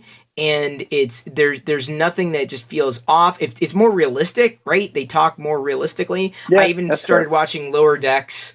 Lower Decks was cool. It's funny, fun. Yeah, but fun. I'm like, I'm still. I can't watch too many cartoons in a row because for some reason I can't. And I love cartoons, but I can't. And I've tried. But I don't know. Maybe it's just the more modern feel to it, and it just feels like a perfect fit. It fits like a glove to me. And I just can't. I'm glad it exists, and they need to build upon the success that show is. Yeah, I think. Well, I'm very excited for Strange New Worlds. With Pike and number 1, I am so excited for that. I think Anson Mount, actually, Bruce Greenwood and Anson Mount have owned Captain Pike. I thought they were both excellent with that role. But you got Rebecca. So Salacious, Rebecca Romaine is playing number 1 in that show, and she was awesome in it. And then the actor they had plays young Spock. I thought he did a great job, and I really enjoyed seeing Spock as was he like a lieutenant or what? Early in his Starfleet career. I thought that was very cool. So I think they're handling it and doing a good job. Like for me, Lower Decks was kind of like watch it once as a giggle. You know what I mean? It was just entertaining to watch, but I'm not. Yeah, I'm with you on that. Jeez, Sean, can we get a word in edgewise? Hey, I personally don't like Star Trek, man. I try to watch them. The only one I liked as a little kid was The Wrath of Khan. I think I've seen it on HBO. Dude, Discovery. Discovery is worth it. No. Give it a shot. Discovery. My daughter loves Disco. So which one should I binge watch? And I'll watch it, man. Discovery. Disco. Try Disco. Are you sure? And how can I watch it? I need CBS again? CBS All Access. Yeah, CBS All Access. $5. You can binge it in a month, $5, and then drop it. Like you don't. They actually give you I think they give you at least a week for free. Yeah, so you could at least watch. You could bang out like a handful of shows. We watched that Big Brother show, so I've already subscribed. Yeah. Okay. Yeah, dude, totally watch it. Oh my God, it is so good. The first 2 it's like the first 2 episodes are like a movie, and it's like a pilot movie, and it was so good. And by the way, Michelle Yeoh is awesome. Oh my God, she gets better, isn't she? Dude. No, she gets better and better and better. Like it's incredible. Wait, you still haven't seen the finale, have you? No, I haven't. Okay, I'm not gonna. Yeah, don't. But yeah, but listen, hey Chris, you got to do me a favor. Give Expanse another try. Just go through the first season and tell us what you All think. right, You know, all right. just. But I'm telling you, if it's I told Slash the same thing. The first 4 or 5 episodes, you just have to accept that it's world building and it's going to be slow. But once you get to it's like that Agents 6th of episode, S.H.I.E.L.D. you're hooked. Yeah, it's like Agents of Yes, S.H.I.E.L.D. it's I had to similar. go It's a back to slow that burn. too, and I love Agents of S.H.I.E.L.D. was easily one of my favorite parts of the MCU. And there's Yes. rumors that Clark Gregg's coming back to reprise Coulson, allegedly in some series. It's a rumor. That's not. Yeah, if it's MCU, I'm in. Star Wars, I'm in. I mean, there's certain things that I'm just like, yes, sign me up. I'm that's down like with. me. And it's always been a pass for Star Trek because it always felt like a soap opera. They never went on adventures. Every single one I watched, they were just arguing on the ship, and then it would tilt, and they would all stumble, and it was always the same that's thing. old Trek though. Yeah, it's very old Trek. That's old Trek, man. I'm telling you, like, try Disco. I didn't like the original series. I didn't like. It was too campy. It was too cheesy. Like which was fine. It was a product of its time, right? And you've got to see it that way. And I have, but the Discovery is almost not Star Trek. It's so not Star Trek. It's weird to call it Star Trek. Did you see they announced Paramount Plus yesterday? The what? Oh yeah, the Frasier reboot. Not reboot, no. but I'm excited for that. I love Frasier. No. Are you serious? They're rebooting Frasier. Continuation. Salad and Sorry. Scrambled eggs. Yeah, yes. But I mean, they're coming. Allegedly, this is on the. This is what was reported. It was, Frasier. Awesome. It's on the new. On the Dude, new I Paramount. love Frasier. That's a great show. That's a great show. I've seen every Frasier episode like 10 times or more easily. Yeah. So excited. Sorry. So and Sean with Trek, and if you try Disco.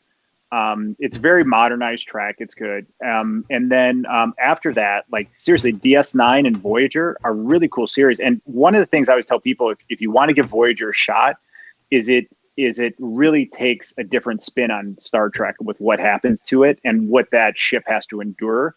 And I think Captain Janeway might be my favorite, just because of I think she's awesome, and like it's in the cast and the cool thing about that show. So for me, Disco is about Michael Burnham, and everyone else is a side character, and that is very different from other Trek, which is ensemble, where they almost take each episode as a different character story, and they just keep rotating it through. But the Voyager ensemble, like each story was good, and then it gets layered and layered, and I love that series. Love it. So DS9. watch it. I'm doing a DS9 rewatch. Oh, sorry, dude. Sorry, no. Watch Discovery, but don't call it Star Trek. Don't think of it as Star Trek because it's so not that. It's just Discovery, and just watch it like that. There were so many options back then because there was V. Remember V? I used to watch that. Battlestar. Yeah. Oh, dude, totally watch V. I watched that. Yeah. So did you all notice that they announced Paramount Plus yesterday? So they've got rid of CBS All Access. They're folding that into. I thought that was in March. I thought that was happening in March. Yeah, it's coming up. But they did a big announcement. Yeah, they did it. So, the streaming wars are really. Oh my god, I love it. I love it because now they have to compete on actual content that people want to watch rather than garbage. Like Netflix has got they got it coming because like Netflix has got to up their game in a big friggin' way. I'm not saying Netflix is on the chopping block here, but like there are really good viable entertainment options in these various series from these various, which is horrible because then you get nickeled and dimed. But like Netflix is not an easy win, and HBO Max has got some really good series, but the movies they're releasing, like Tom and Jerry, I made it like 5 minutes into the movie, and I'm like, they've already reused a gag that I loved as a kid. Okay, that, and now it's just a very clear self-promotional opportunity for everything in the Warner Brothers umbrella. I'm like, I'm out. Like, I didn't even bother to make it past 5 or 10 minutes of that movie. And I love Tom and Jerry cartoons. I did too, man. You know, one of the nice things about HBO Max is they have all the DC cartoons on there. Right. And there's some really good DC. I don't like Harley Quinn. Harley Quinn that was good. Is an amazing cartoon on HBO Plus or HBO Max. Yeah, that's why I love Disney Plus because I've been just binging Spider-Man. Still, like third week in a row. There's so much entertainment. I mean, I know people want to boycott it, but there's so much good crap on there. Why would you cut off your nose to spite your face? I mean, we could if you. That's the thing I have. I understand there's pushback, but like boycotting it may accomplish a goal. I'm not going to take away it's everybody's personal choices. Yeah, but like absolutely.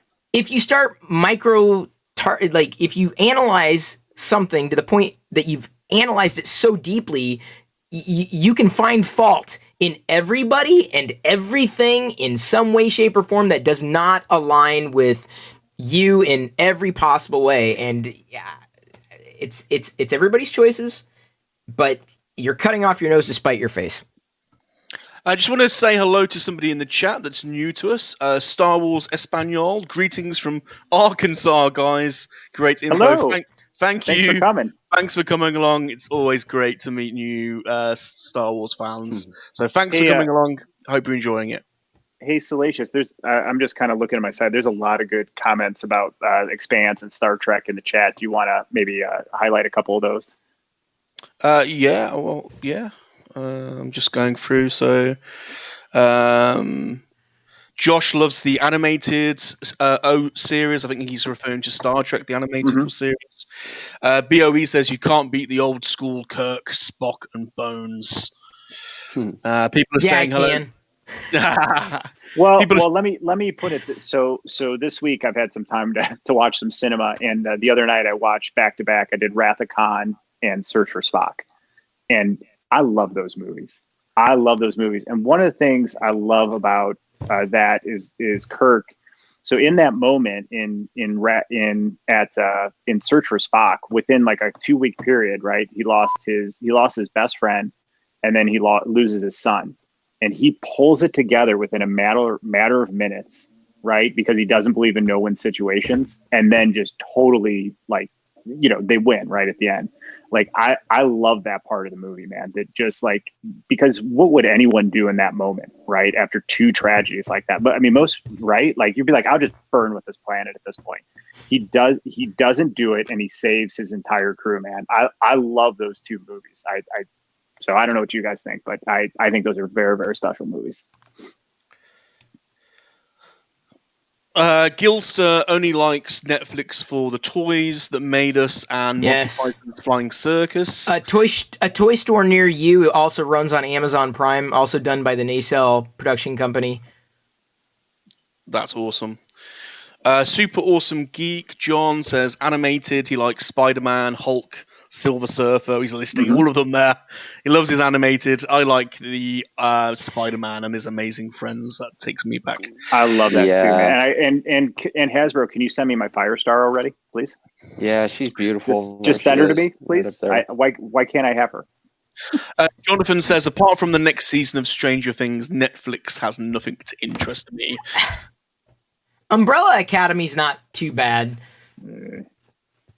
Yeah, I couldn't do it. I tried for 3 episodes. I couldn't do it. My daughter, the Clone Wars, iCarly. They're watching iCarly over and over and over. My daughter is too. What is up? Yeah, I don't know, but 24/7. And then the other one is some Henry Danger or something like that. Yes. That's my daughter's watching it too. 6-year-old is into the. Yeah. I don't. Same here. Mine. It's a superhero. Mine's 6, but it's a superhero. Yeah, superhero thing. I've watched it. It isn't bad. You do have to sit down and watch a couple episodes to know what they're brainwashing our kids with. Right. Naturally. Like they're gonna grow up and start collecting these things. Yeah. It leads to collecting. So, did everyone watch WandaVision today? I did, yeah. 5:30 Should we get into that? Should we have a quick did. chat about WandaVision? Yeah, and I sorry, before this may not be a convenient time, but in about 15 minutes, I'm going to have to bail. So I've got my live stream to get prepped for. So. No, that's absolutely fine. We're really honoured that you've given us this amount of time. Yeah. So anytime, anytime. Like I'm. So I think. Yes, WandaVision. Should we have a little chat about WandaVision? To what's your views, Chris? Do you want to? Yes, my views are yes. I didn't grow up with the comics. I didn't grow up with the cartoons. I didn't grow up, really big into superheroes in any measurable way. But like, I became a huge fan thanks to the MCU, and was always wanting to learn more. And that's where I'm starting to dig into backstories, right? And like, oh, this is the context. So I'm looking at it from the eyes of someone who just enjoys the entertainment. And I guess with this episode, spoilers, they retconned a retcon. Yeah. kind of. Yeah. And I'm like, oh, okay, but I'm kind of a noob. I'm a total like Marvel virgin.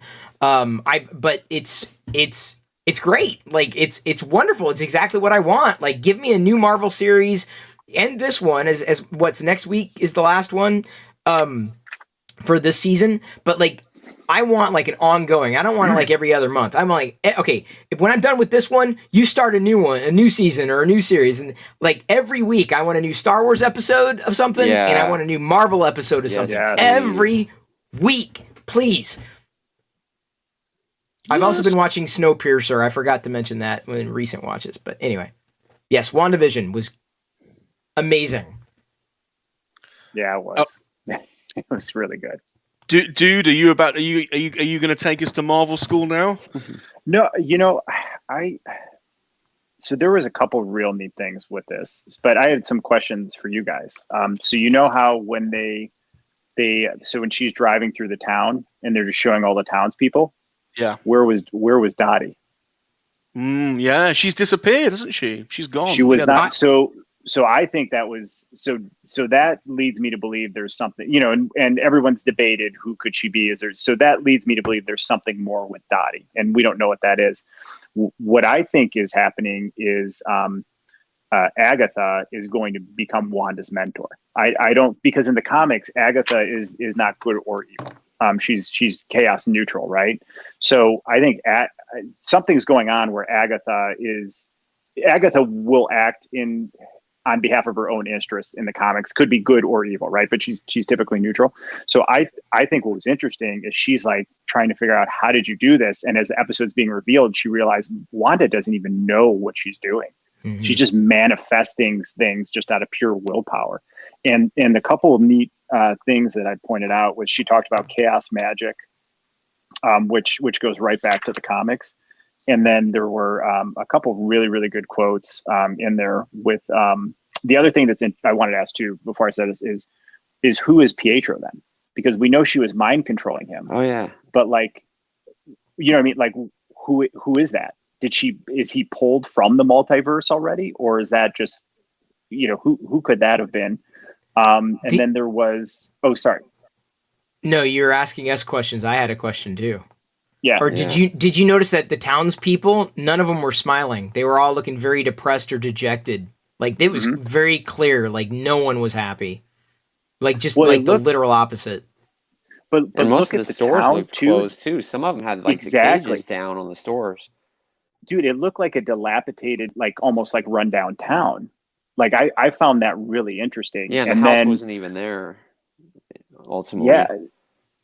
Exactly. But here's the question. Like why did Vision pick that town? Because that letter was from Vision. Mm-hmm. He must have, Or was it? Don't know. Yeah. We'll see. Don't know. So there's only one episode left, you were saying? I thought there was two left. Maybe there is two. I thought one or two.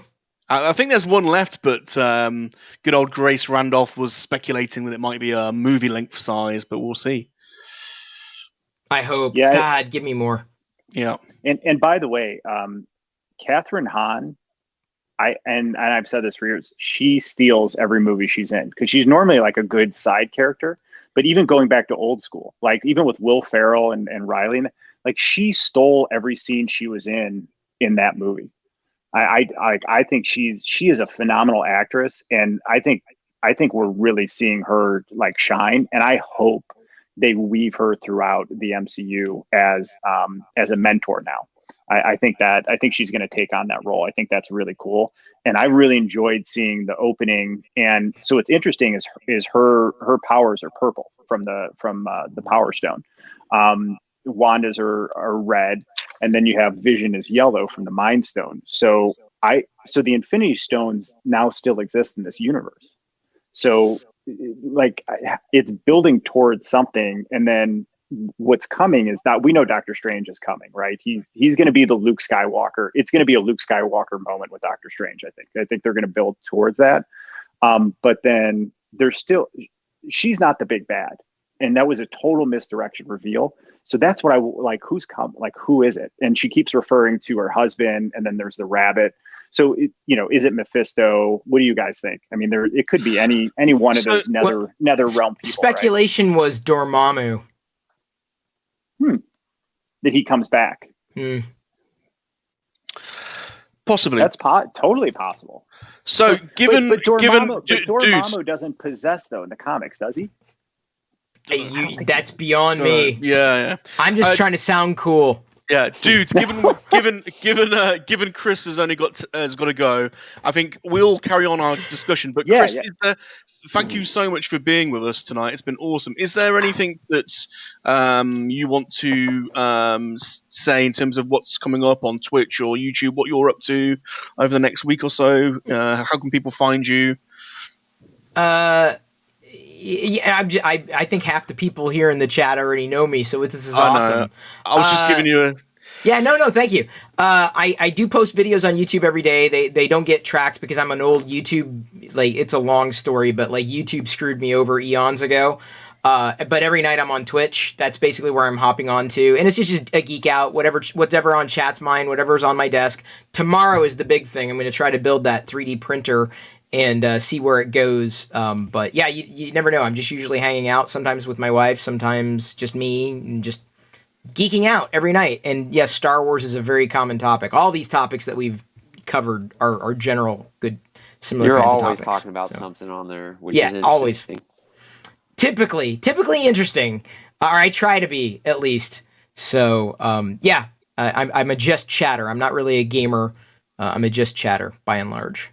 Although you've got your arcades though in your room, haven't you? So I do. I do like the old I might have an arcade night every week. I try to do a brick build every week. I'm a variety streamer, is what they call me. Variety. So that's what you get. What you get. I'm a human being. So, but no, thank you. I do this again anytime. We would so love to have you back. You've been awesome. Yeah, dude. It was cool. It's cool finally getting to chat with you, man. I know, totally. I mean, we follow each other. Yeah, we're always chatting on Twitter and stuff. So yeah. I love it. I'll eat it up. You've been amazing. We really appreciate all the time you've given us. Thank you so much. No, like I said, I appreciate the opportunity. It's great. Grand. I think we'll... Where should we go, dude? Yeah, dude, thank you ever so much, Chris. Yep, take care, Thanks. man. Later, dude. Yep. That was awesome of Chris to give us that amount of time. He's a busy guy and what a cool dude. So I'm a bit... apologize. I'm a little bit starstruck, if that makes any sense, because I've been watching Chris for years and never thought he would... want to chat Star Wars with a crazy monkey lizard, so that's awesome. We lost the dude. Where's he gone? Okay, you and I, Sean, we'll plow on. We're an hour 40 in, so we're not a million miles off from finishing. Did you have a view on WandaVision? Yes, I did this morning. Woke up about 7 o'clock, watched it with the missus. We both felt it wasn't the best episode that they've had yet, but I'm going to probably rewatch it again tonight and go from there, because it really takes me watching that 2 times to really absorb what's going on. But I love the entrance where I thought they were going to burn her alive at first. That felt like I was reading a comic book, and it was just amazing how they put that on the screen. So props to whoever filmed that. They did a really good job.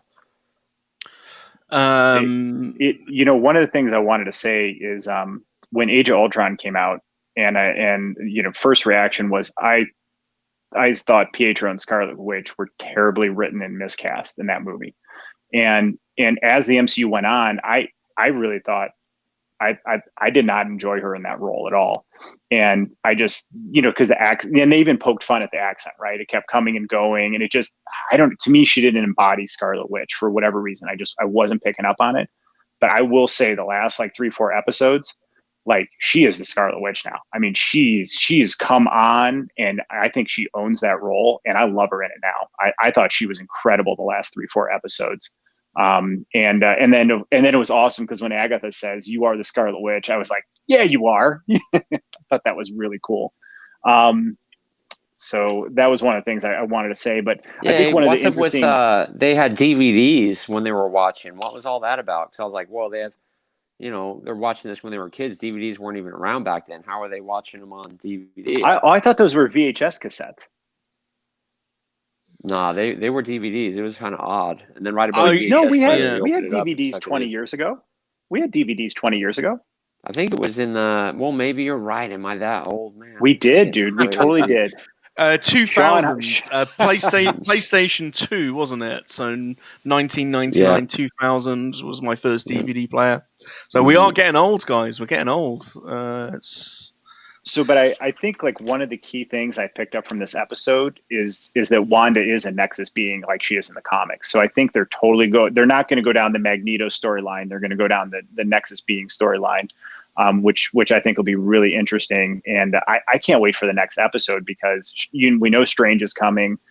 We get to find out who's behind all this. And I'm very curious about the Rabbit and Dottie and who each of them are. And then everyone in chat, like I've seen some theories, Salacious. I don't know if you've seen what some of the people in chat have said, but I think there's some good theories people are throwing out on who those two are there as well. But I do think like the other thing too, I think is they're very specific with each form of magic and the color it takes, taking it back to that Infinity Stone. And the thing about Wanda is she can access any of those powers of the Infinity Stones, and which is how she was able to recreate Vision in the Hex. And now we know why she never wanted him to leave, right? Because and this is what actually I found was a cool twist was she never took his body.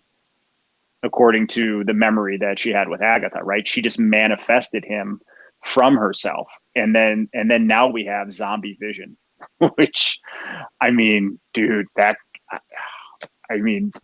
like there's so many things that can happen because now you got zombie Vision in the field. You got the Rabbit, you got Dottie, you got Agatha, who's now going to be her mentor, I believe. And then Photon. Like what's going to happen with Photon? Where does she come in? She wasn't even in this episode, huh? No, dude, no. And so, and I am so excited for Photon. I think that her origin story, I think they did it justice. And I think the actress who plays her, is her name Tiana? I think is her name. I think she has done a wonder. Yeah, dude, like Marvel sometimes, I mean, they typically do a very good to amazing job, but sometimes they just nail it. And I feel that they nailed Monica with her. It's an absolute phenomenal choice. Josh thinks that Wanda's powers are different now. Sorry, I don't know who he's referring to there, whether it's probably Photon, due to exposure to the Mind Stone. Just trying to catch up on all the chat, dudes. Mark says he gets starstruck by Usual Mike. Yeah, absolutely. It's weird when you watch YouTubers for so long and then you get to speak to them in person. It's weird. Josh, definitely a mutant. Right,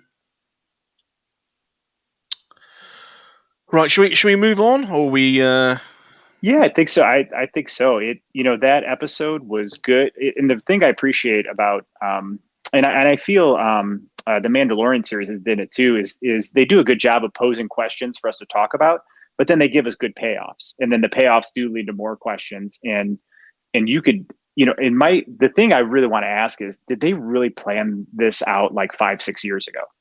Or are they just smart enough to go back and look at what they did and then kind of reverse engineer where we're going with it? Because if Feige and his team really did outline this out 10 years ago with all the hidden things in these movies, dude, that is genius. It's just absolutely genius with what they've done with the MCU. Yeah, very, very clever storytelling. Right, let's move on. Do it. We're an hour and 43 in, so we'll do another 15 minutes to finish up. Video games. Anyone been playing anything interesting? The same thing for me. Call of Duty campaign. My daughter's been playing Fortnite like crazy.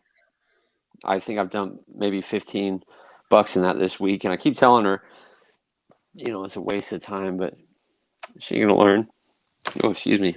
But good news is Final Fantasy VII Remake is getting remastered for the PlayStation 5, so I'm definitely excited about that. That was news this morning. But other than that, they're long games, aren't they? Are they long? Yeah. Are they long games, Sean? How Yeah, long does it take? probably about maybe 60 hours of gameplay, and if you Wow. unlock everything, Wow. you have a good 100 and odd hours.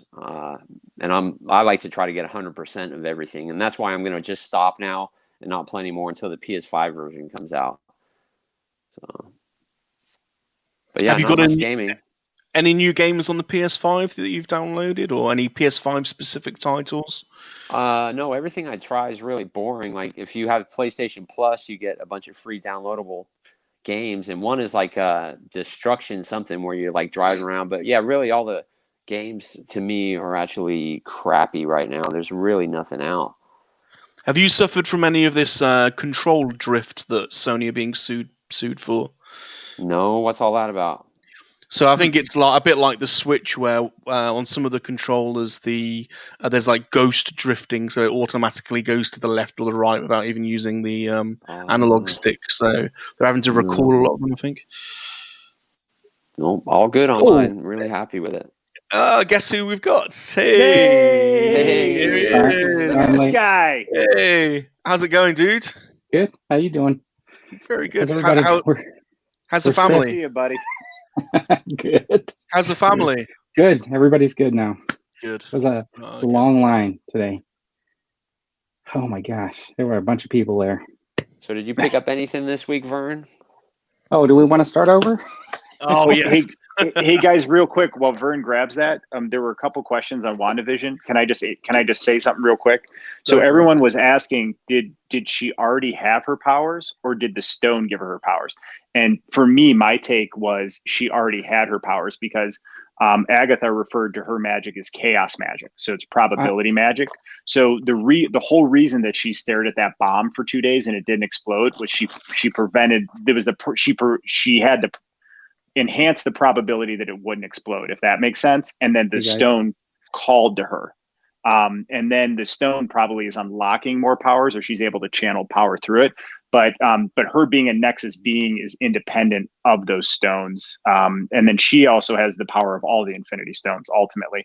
So I think what Wanda is she's the Nexus being that inherently has chaos magic, and then Agatha is going to mentor her, and then she's going to be like a badass with Doctor Strange in the Multiverse of Madness. So sorry, I didn't mean to interrupt, but there was a lot of good chat in the comments, and I wanted to address it. I totally agree with that, and then I think it kind of also might negate that whole thing about the hex being like the key to unlocking the mutants. Yes. Right, because one of the reasons why they had Wanda and her brother were like a manifestation of the stone in the Avengers, or like alluded to that, was because the X-Men was still owned by Fox, and all the mutant properties were owned by Fox. But now that they've come over, they're able to basically correct. Yeah, they're basically able to correct the storyline. But in the comics, they took away her being a mutant, didn't they? They retconned it, and they retconned her being Magneto's daughter. So, that's what John's been saying in the chat, is that she's not a witch. She's actually a mutant. So he's been saying that like 4 times in here. But Agatha calls her a witch though too. But I think ultimately it comes down to she's kind of she's all of it in a sense, being a Nexus being. Right. Yeah. And having control of that chaos magic. So I do think that's where it's going. And what I'm excited to see Agatha is kind of like a dark Yoda, like a dark mentor. You know what I mean? Because in the comments, Wanda goes between batshit crazy and good all the time, right? Like she's back and forth. Well, it's interesting. So I don't know if there's any coming back from choking the 2 kids though, man. I don't know if she'll be very forgiving and want to see her as a mentor. Unless they're like Vision, because the Vision inside the Hex is basically a manifestation. Because as we saw, she never really went and got the body, right? Right, and so we all thought that she did, right? Right. That's the way they made it look. So here's what I was thinking. Like you saw at the beginning with Agatha's history, where she was like was like a throwback to the Salem witch trial thing, which was awesome. To be, right? But you saw the other witches like going against her, and her mom was like the one trying to keep uniformity in the witches. Mm-hmm. So I'm wondering, after all these years, has she learned that she needs to look out for these other sorcerers and keep them in line, and has always been looking for this chaos one to sort of maybe bring into line and mentor or something like that. So that's how she becomes her mentor, maybe. I think it's possible. And honestly, making Agatha look like the big bad is a great misdirect for what's coming. I think it's purposeful. And the other thing too is like Agatha's magic was purple, but all the other witches' magic was blue. And which stone is, I can't remember which stone is blue, but all the other witches' magic was blue. But if you look in the shape, they were in that octagon shape when they had her in the middle there. Oh, I did. Yeah. When they all ringed her. Yeah. They had her in that octagon shape.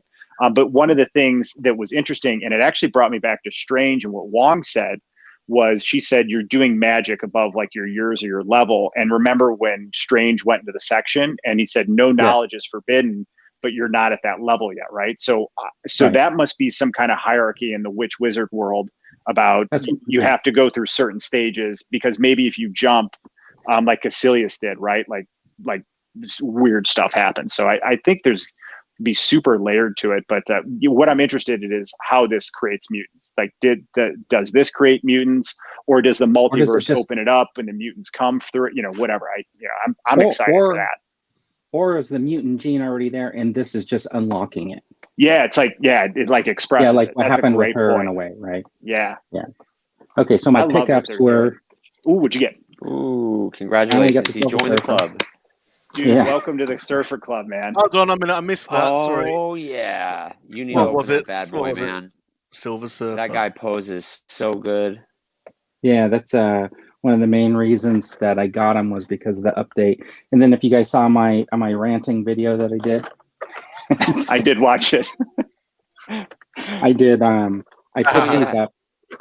I'm not a huge master of the universe. Yeah, I just bought the whole line. That's all. Well, they had did you buy all of them? Oh, you nutter! That's brilliant. That's brilliant. The cool thing is this one right here is Roddy Piper, and if you look at his chest piece, it's the battle damage. The battle damage, so it turns for the battle damage. That's cool. Which is so cool. Yeah, each one of them is kind of interesting. So I was like, oh, you know what? It was one of those things that it's like they were there and they had 2 sets. I didn't get both of them. I just got the one set for me, and I was like, let somebody else get the other ones. But I mean, that's really what it was. Is like, you're in there, you're looking for something, and then you see it. It's kind of like it's nice to be able to pick something up, even it looks pretty interesting. Who are the other characters? There's Roddy Piper. Who else is there? So this is Ricky, the steamboats. Yes. And he's got the little dragon in there, which is kind of cool. You got I love Becky Lynch. Yeah. And she's got like a sword and a shield. And then you got the Macho Man Randy Savage. Oh yeah, the Macho Man Randy Savage. Did you get some Slim Jims for when? I didn't, but you know what? I have the like a water jug, one of those cooler jugs that you take where you pop it open. You can pour your cool. It's a Slim Jim one. Oh yeah! I have it somewhere. I don't know where it is, but that was pretty much it. Sweet. Yeah.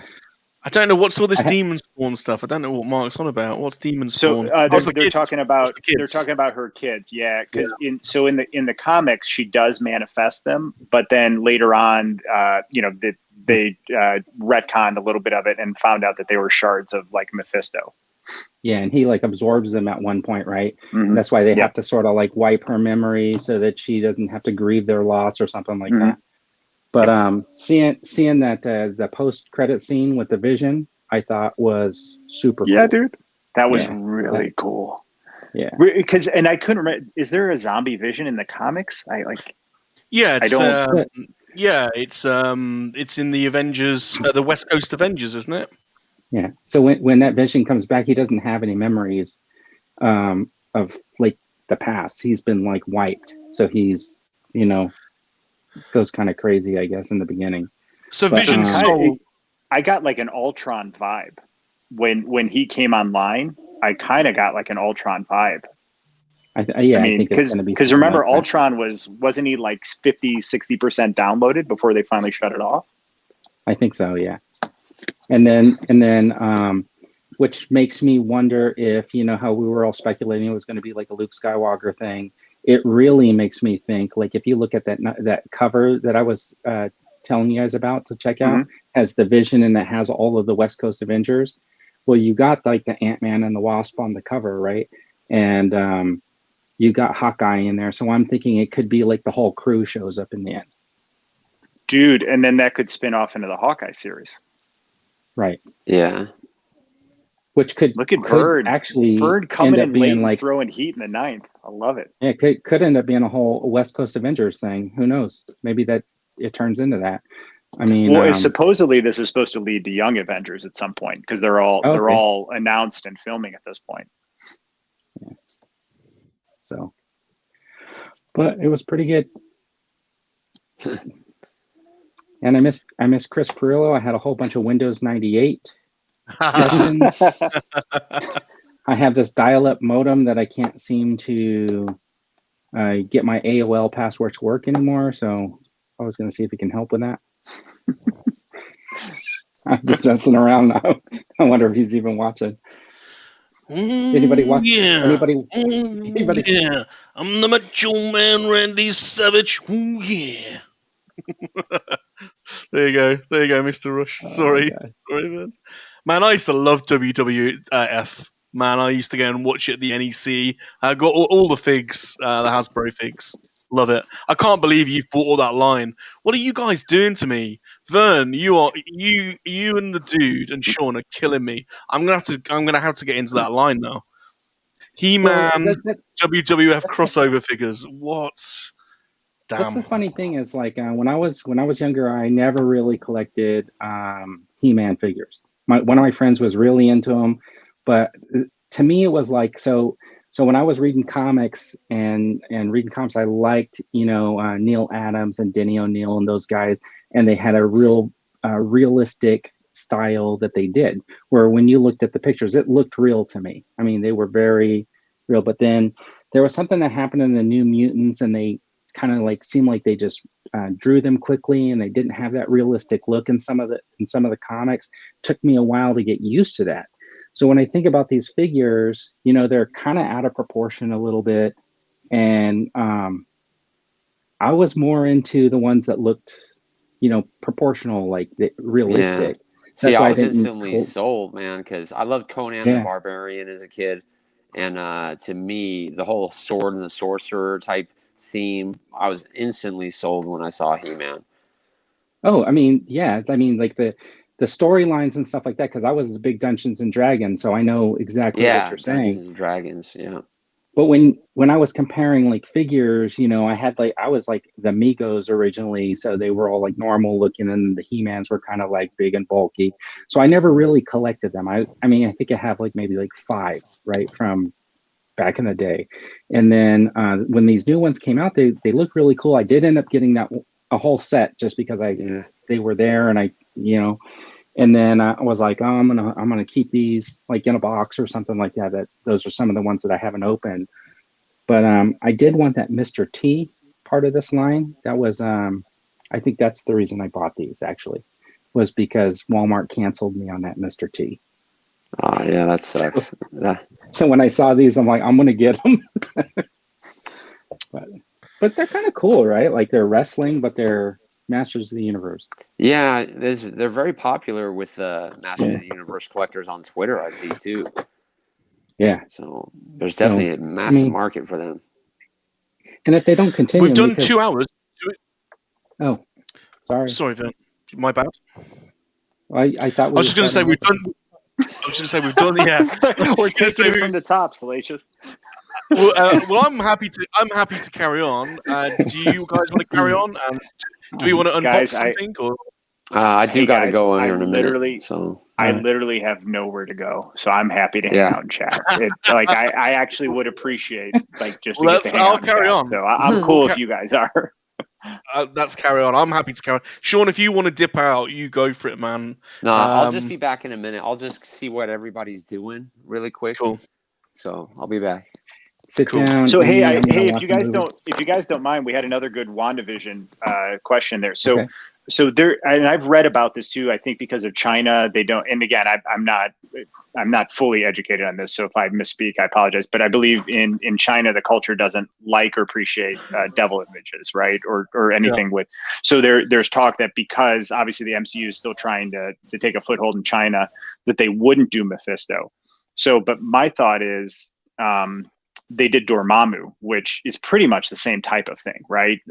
And so they could do Mephisto in a way that isn't like religious, but that because Dormammu's in charge of his dimension, right? And it's a dark dimension. So my thought is Mephisto would come from just another dimension that's dark, and they could totally MCU him up to not make him devilish, if that makes sense, but to make him like a dark character, just like they did Dormammu. So that was my thought on the way they were going to go with it, because the MCU, I think, does try to have some grounded to reality. So it's now, and of course now we're getting into mysticism and wizards, witches, but I feel like they're not going to go. It's not like Mephisto's not about religious heaven and hell, in a sense, right? So it is his own dimension like that, and so I still think they could go that way, and they could do it in a manner that might not be off-putting. But again, there's someone else. Like, she's not the big bad. There's somebody else, and Strange is not the surprise that's coming. So who is it? Now, someone threw out that they thought it could be Kang. Yeah, Immortus. And that kind of blew my mind because he's already been cast, right? We already know he's cast. Yeah, so that's what I was thinking, because he can manifest time or something like that too, right? And if you look at the Mephisto storyline, wasn't like Immortus actually behind the larger version of that storyline ultimately before he becomes Kang or whatever, right? As Immortus, and he actually created a version of Vision by taking I think the Human Torch and somebody else from another universe, and ended up making Vision, but it wasn't really Vision or something like that. Now is Kang multiversal, or is he more just time? Like, no, for me, in my mind, I always consider him just time. Like he exists, he just exists throughout time, but not as much in the multiverse.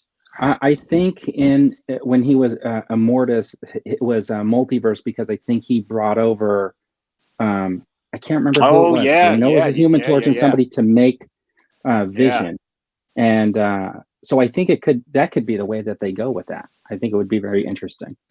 So what we should do is like just gentlemen bets on who we think is coming, like that, and just see what happens, just for fun. Because I'm truly stumped. I'm truly stumped at this point after that episode.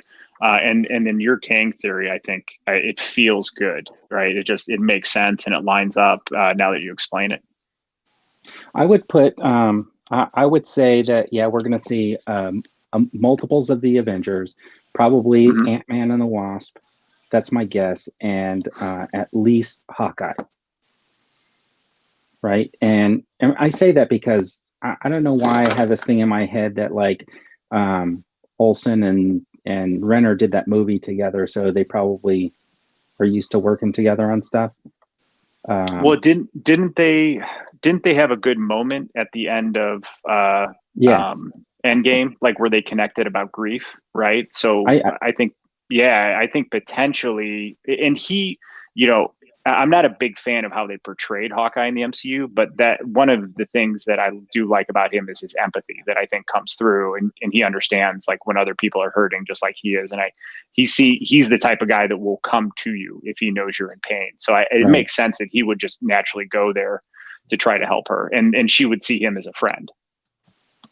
Yeah, so I see that. I kind of see the multiple Avengers showing up. I don't think it's going to be the Falcon or the Winter Soldier, just because I think they're off doing their own thing. But I really am looking at Ant-Man, and I saw Doctor Strange in there, and I kind of feel like we may see Doctor Strange too. But I'm really looking at Hawkeye, War Machine, Ant-Man and the Wasp. Well, my theory is, to me, Doctor Strange is not a reveal or surprise. I think it's pretty straightforward at this point. And I think part of why he comes is he's coming to get that book and bring it back to Camartage. Oh Because yeah, remember, there's the missing book Yeah. there. I think that's the missing book, and then he's going to take and bring that back to Camertage. And the other thing is because in Strange and Wanda now. So when they announced she was in Multiverse of Madness, I was like, because as I said before, you were here, Vern. Like I was not a fan of Scarlet Witch early in the MCU. Really, I wasn't a fan of her until the last 3-4 episodes, and now I love her. I think she's awesome in the MCU. But I think when they announced that, I was like, why would you pair her with him? But it makes sense because he's trained in magic and she's chaos magic. And he is so rigid. He's a surgeon, right? Neurosurgeon. He's rigid, like, and she is emotion and pain and just manifesting, or just it's just purely inherent in her. So I think that'll be an interesting juxtaposition, and Agatha better be in that movie. She better be in that movie, man. Good night, Mr. Rush. Thank you for staying up with us. Thank you, Dave. We do appreciate it. So thanks a lot. If we be really quiet, we can hear what Sean's talking about over there. I've just muted him. I think he's saying something like, "Yeah, they want to keep going."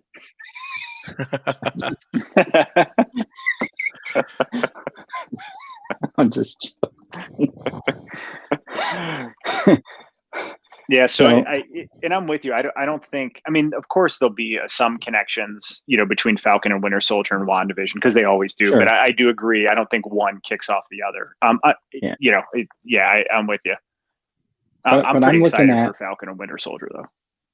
But I was looking at possibly Immortus. I see this just because I think that could open up a whole new a piece of a story, and they're going to have to carry the story into like 10 more years of movies, and introduce some more characters. So I think, and if they're going to continue on with, I see Namor down there. Yeah, I'm looking forward to that character showing up. Ooh, did they say he's coming, or is that just wishful thinking? I think that's in one of the movies they were talking about like some undersea.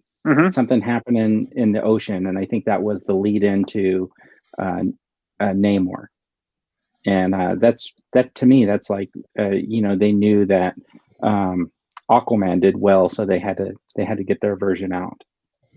So we'll Super Awesome Geek Show just said Annihilus is coming. Oh, I think that would be interesting. I can't dispute that theory at all. Actually, that's solid. Very, very solid. That'd be very interesting. Looks like Salacious is ready to go on his date.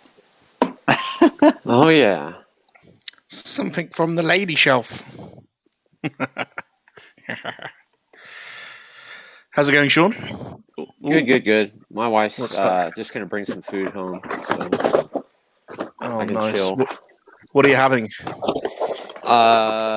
What's that place called? The Christian chicken place? I can't remember. Off the top, for some reason I blanked. Oh, you're Chick-fil-A. Chick-fil-A, yeah, Chick-fil-A. Yeah. I love the place. We don't have that.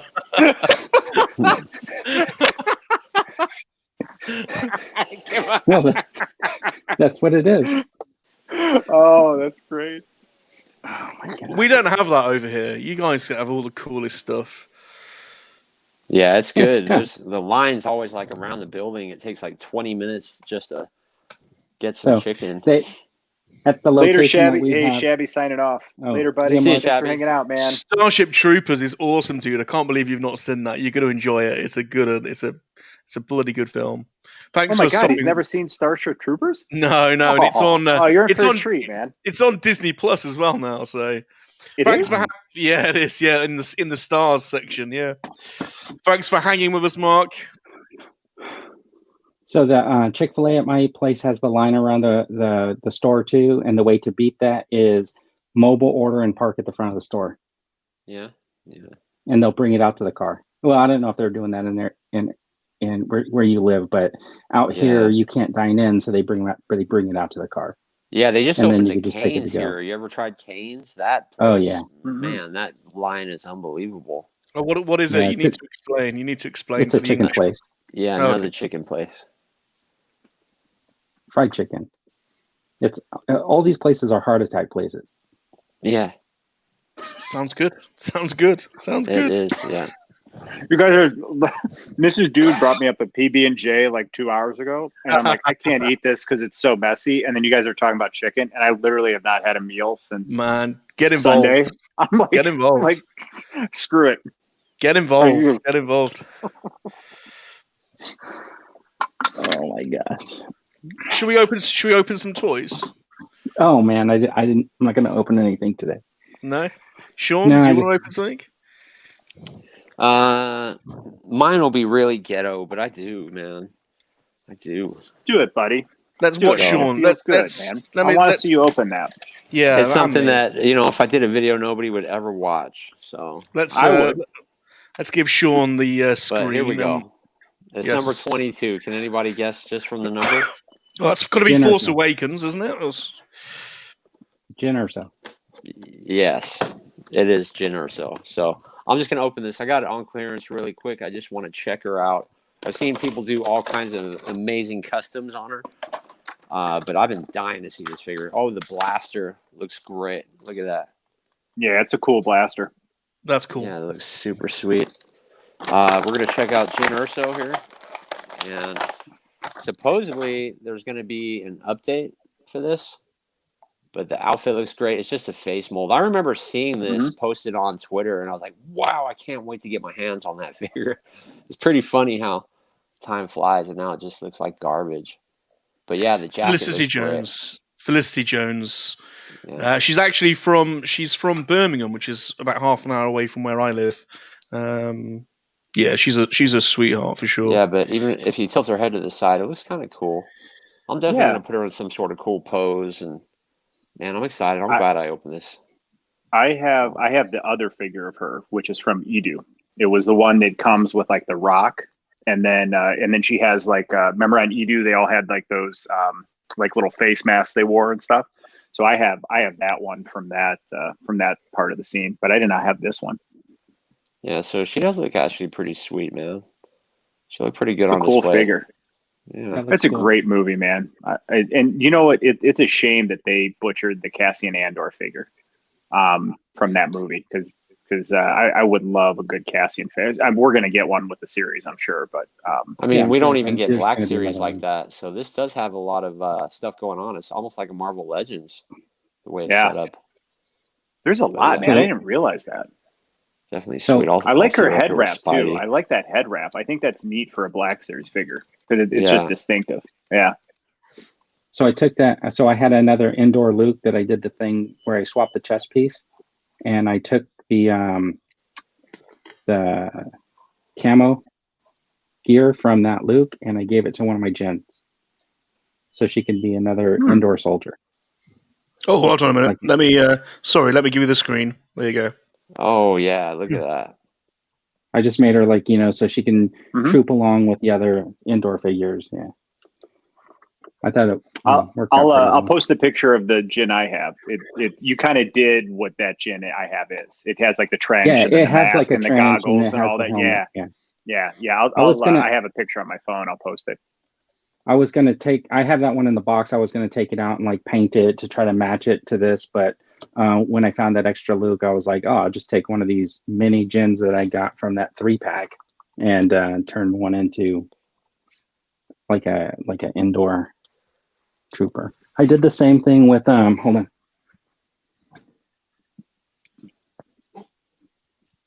The Cassian Andor. Oh yeah. I threw Solo's trench coat on him. Ooh, I like that. And then painted his helmet or his. That looks headpiece. awesome. Yeah, that looks Yeah. cool. Dude, I'm totally So stealing that. I'm going to throw his trench coat on him. That's a Yeah. great idea.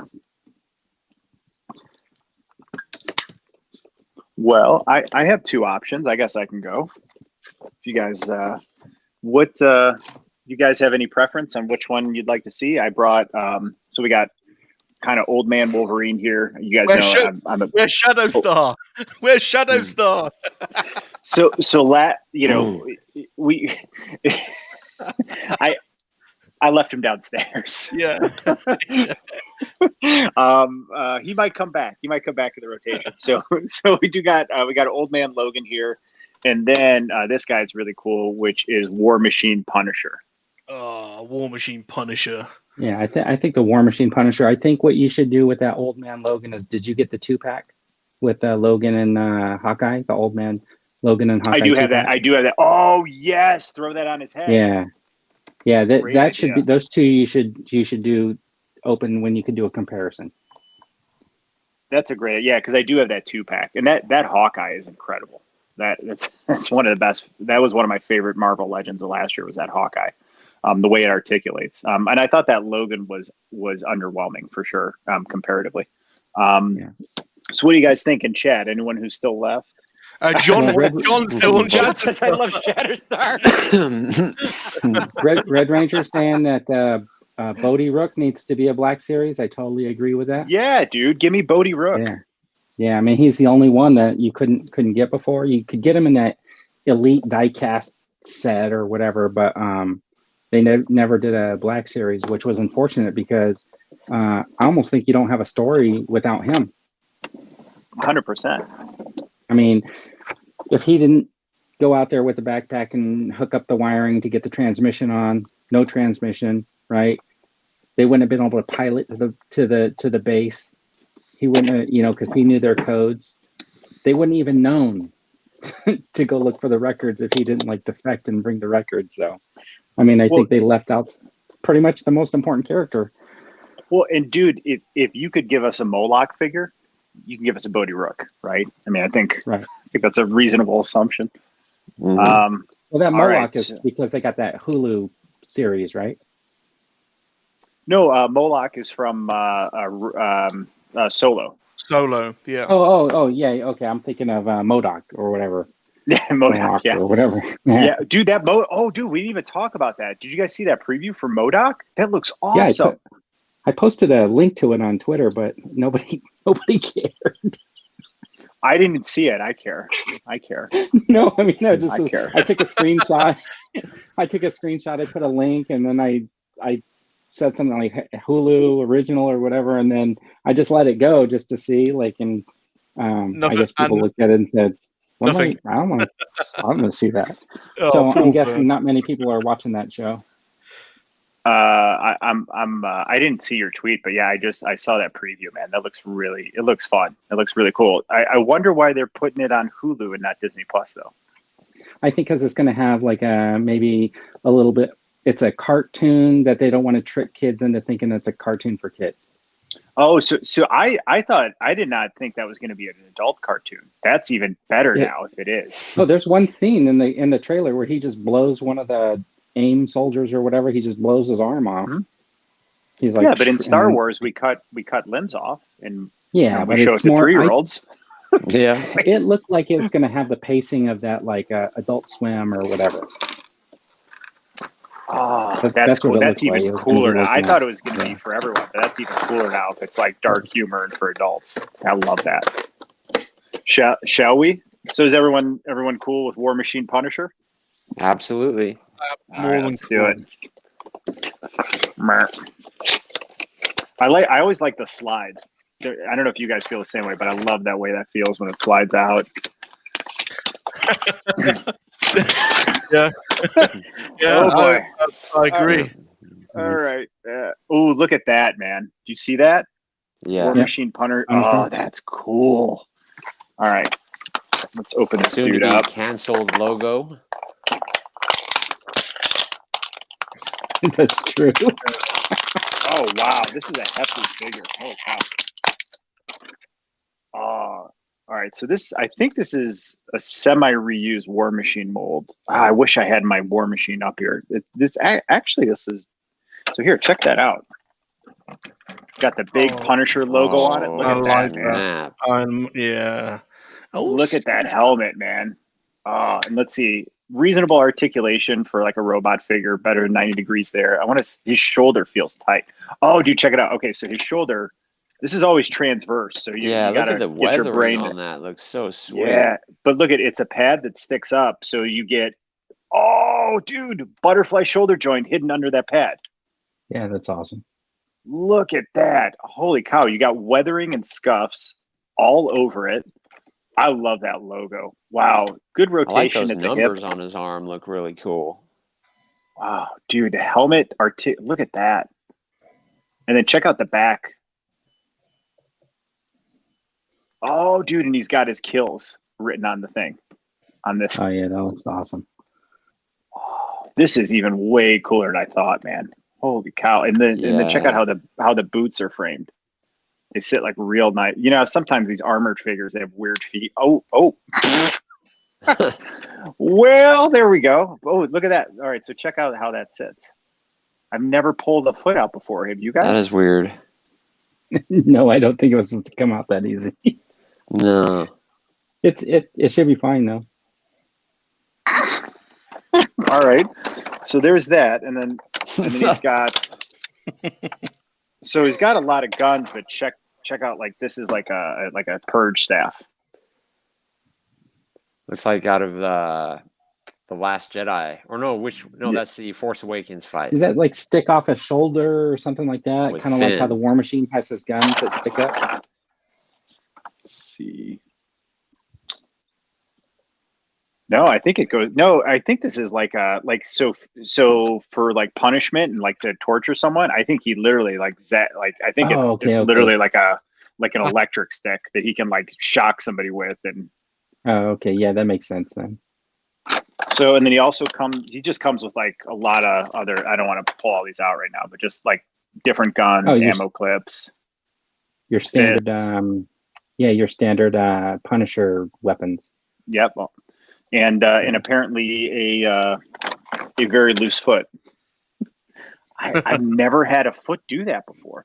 So, dude, this is actually interesting to me. Have you guys ever look at how this joint works? It's back and forth, and then you have full 360-degree rotation on that joint. It's actually really interesting. Yeah, that is kind of a different foot peg because the other ones are usually on like some sort of there's a ball in the bottom of the foot that hooks onto like a turning piece. So that is actually kind of interesting. Okay, it popped back in. I was getting a little nervous. So it pops right back in. Dude, I gotta say, like, I've had this for a while. I picked this up at a GameStop because it was on the clearance rack. I think I got it for like $9 or $10 because I like Punisher and I like War Machine. And I thought and I do aspire to have like a cool Iron Legion at some point. But this, you know how sometimes you get a figure and you're like, I'm glad you get it. And then you open it up and you're like, this is way cooler and exceeds expectations. This is definitely one of those figures. That's what this guy was. I filmed this video, and in this video, you'll just see that I'm blown away because I was not expecting anything this good. This isn't the one you sent me, Vern. This is the 5-inch, but it looks just as good, man. It's insane. So, but yeah, definitely right about. I love that feeling. There is no better feeling. I wasn't going to get any of those new Stormtroopers until I think you did a review, Sean, and you were showing all the articulation on it and how you can bring the rifle up and stuff like that. And then I was like, oh, I guess I am going to get some new Stormtroopers. Yeah. I'm looking for that guy right now. Great articulation for this figure, for this Iron Legion figure. I'm really impressed with the articulation on it. No, sorry. Sorry. I mean, look at that. I mean, and then you got a swivel at the thigh too. I mean, that's really good for an Iron Legion figure. And I know Sean always likes his kicks out, so he doesn't kick out too far this way. But and look he's got kind of like a hip. See how his hip joint is? Oh yeah, it's like a circle hip joint. Yeah, so it actually just oscillates back and forth. That's actually pretty cool. Punisher head, Mark thinks. Would that be inside the helmet? So nope. Just the helmet doesn't have a head. That would have been really cool, right? To have like that opening faceplate. Yeah, and then you got that would have been awesome. Punisher but you know what I have? I have the Punisher motorcycle, and I'm pretty sure that came with a second head sculpt, didn't it? Yeah. Oh, maybe. So I could totally pull this off and just have his head on there. Yeah, that's a miss. That's a total miss. That would have been cool to flip that up and have Frank's head under there. John hasn't picked up a War Machine yet because none of them actually come with his full armament of weapons. He always comes with just 1 or 2 guns, and is always missing all the shoulder guns. The deluxe War Machine is fantastic. Yeah, I've seen one where his missiles like pop up over. Looks pretty sweet. So I'll post a picture of it on Twitter for you guys because I'm going to be in my bedroom for a bit. But the deluxe War Machine has, is that it? 2 different shoulders. Yeah, it's got 2 different shoulders, and he's got an effect. So he's got a spray effect that comes off of his handgun. He's got a missile up here that fires 3 different missiles, and then Vern's got it perfect, and then he's got his cannon. How did I miss that thing? Dude, you never saw it. Dude, it's one of the best figures of last year. It has killer accessories. Let me go back and look at my videos because I'm pretty sure you left a comment. Yeah, I know I've watched them. I've watched the review on them, but Sean was checking the box. I need an Iron Man figure, and that's what I want. But a red version, one that looks just like that but red. Why can't they make one like it? And they so they made. Oh, sorry. Oh, go ahead. So last year they came out with Iron Man 2020, which is Arno Stark, and so that's a red one, but it has like different. It has an has an overlay and a different reactor in the chest. And then they have an awesome 80th anniversary of Red Iron Man. That's classic Iron Man. That one looks good. Dude, that one's a little harder to track down though, but that's an excellent one. But the War Machine, the deluxe War Machine that came out last year, I think that to me is my favorite armored like Iron Man genre figure because of all the accessories on it. Just the 3 missiles that come off of his shoulder missile, like they all come off at different angles and then they're popping out, and then you have the gun up on the other shoulder and you have the spray coming off the right arm. It's an exceptional figure with the accessories, and he has the blast off effects that are coming off here. So in my display, I've got him blasting off and literally he's firing every accessory. Because why not, right? Yeah. Yeah. So when I did the review on this one, I actually had I was looking for it right now on my shelf, the actual Iron Man comic, which is this armor, right? And it's in this like color scheme. That's why I kept referring to this as like Iron Man, but it's War Machine. But I have a comic and it looks like Iron Man, so. And I do have the MCU Iron Patriot figure, but I haven't opened it yet because the Iron Patriot came with the Dude Thor bath, and I finally just got all the pieces for it a little while ago. So nice. I'm actually going to open them all up together and build Dude Thor. I'm pretty excited for that. So I ordered that too when I think you posted it this week, right? Mm-hmm. Showing that it was available. Yeah. So I was able to order that, and at Christmas, if you saw my Santa in the sleigh, I had done the head swap with one of the troopers. I'm actually going to put one of the Thor heads on this instead. Ooh, that's a cool idea. Yeah, instead of having this one, I think somebody else uses. Yeah, there's another channel that has that on. This one. So, that's right.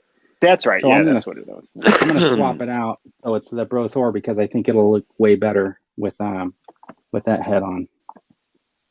I'm honestly really excited to open those up and do. Gus. Yep.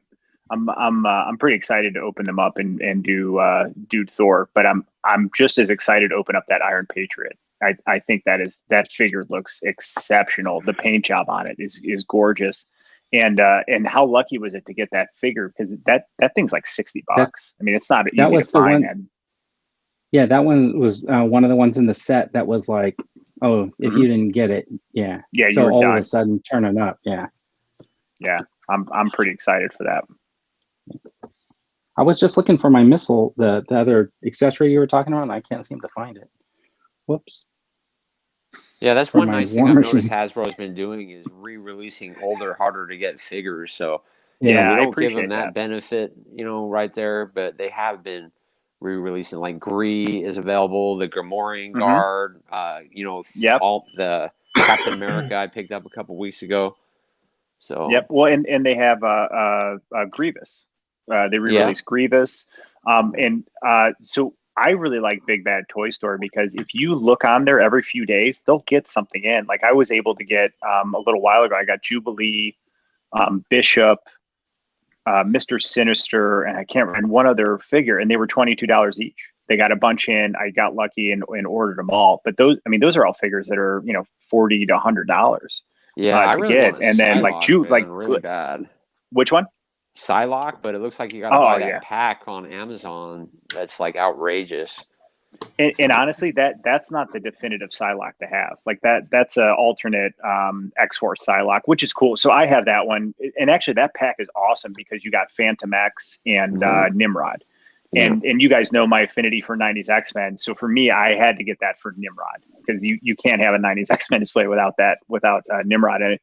But Phantom X is super cool. And her X-Force figure I thought was underwhelming. It was like, I'm glad to have it, but you have to get her in her standard purple X-Men uniform for sure. And you can't get that figure. That figure's $100, $80 to $100. I mean, you can't find it anywhere. Silly. This is the one that I'm kind of looking for. So I painted one to be this version of Cyclops, but I'm looking for this one, and this one's hard to find. I have the Cyclops with the bomber jacket from the animated. Yeah, so that's my favorite Cyclops. Animated, yeah, dude. I mean, I love that you just have him in his tight spandex, and then he's got a bomber jacket on top of it. It's such a cool figure. Well, and then he doesn't have the cowl; he just has the eyepiece and the hair out, which is kind of cool. The one bummer about that figure, though, is that the other Cyclops has the effect where the I-beam comes out, and I would love to have that head with the I-beam like that, because his hand there and you have the I-beam. I think that would be really, really cool to have. Yeah, I agree with that. Oh, man. Dude, Gilster found the Gamorrean guard for 15. Yeah. Holy cow. It went on clearance at Target, I remember. And back then, I wasn't a big collector, so I just left it there.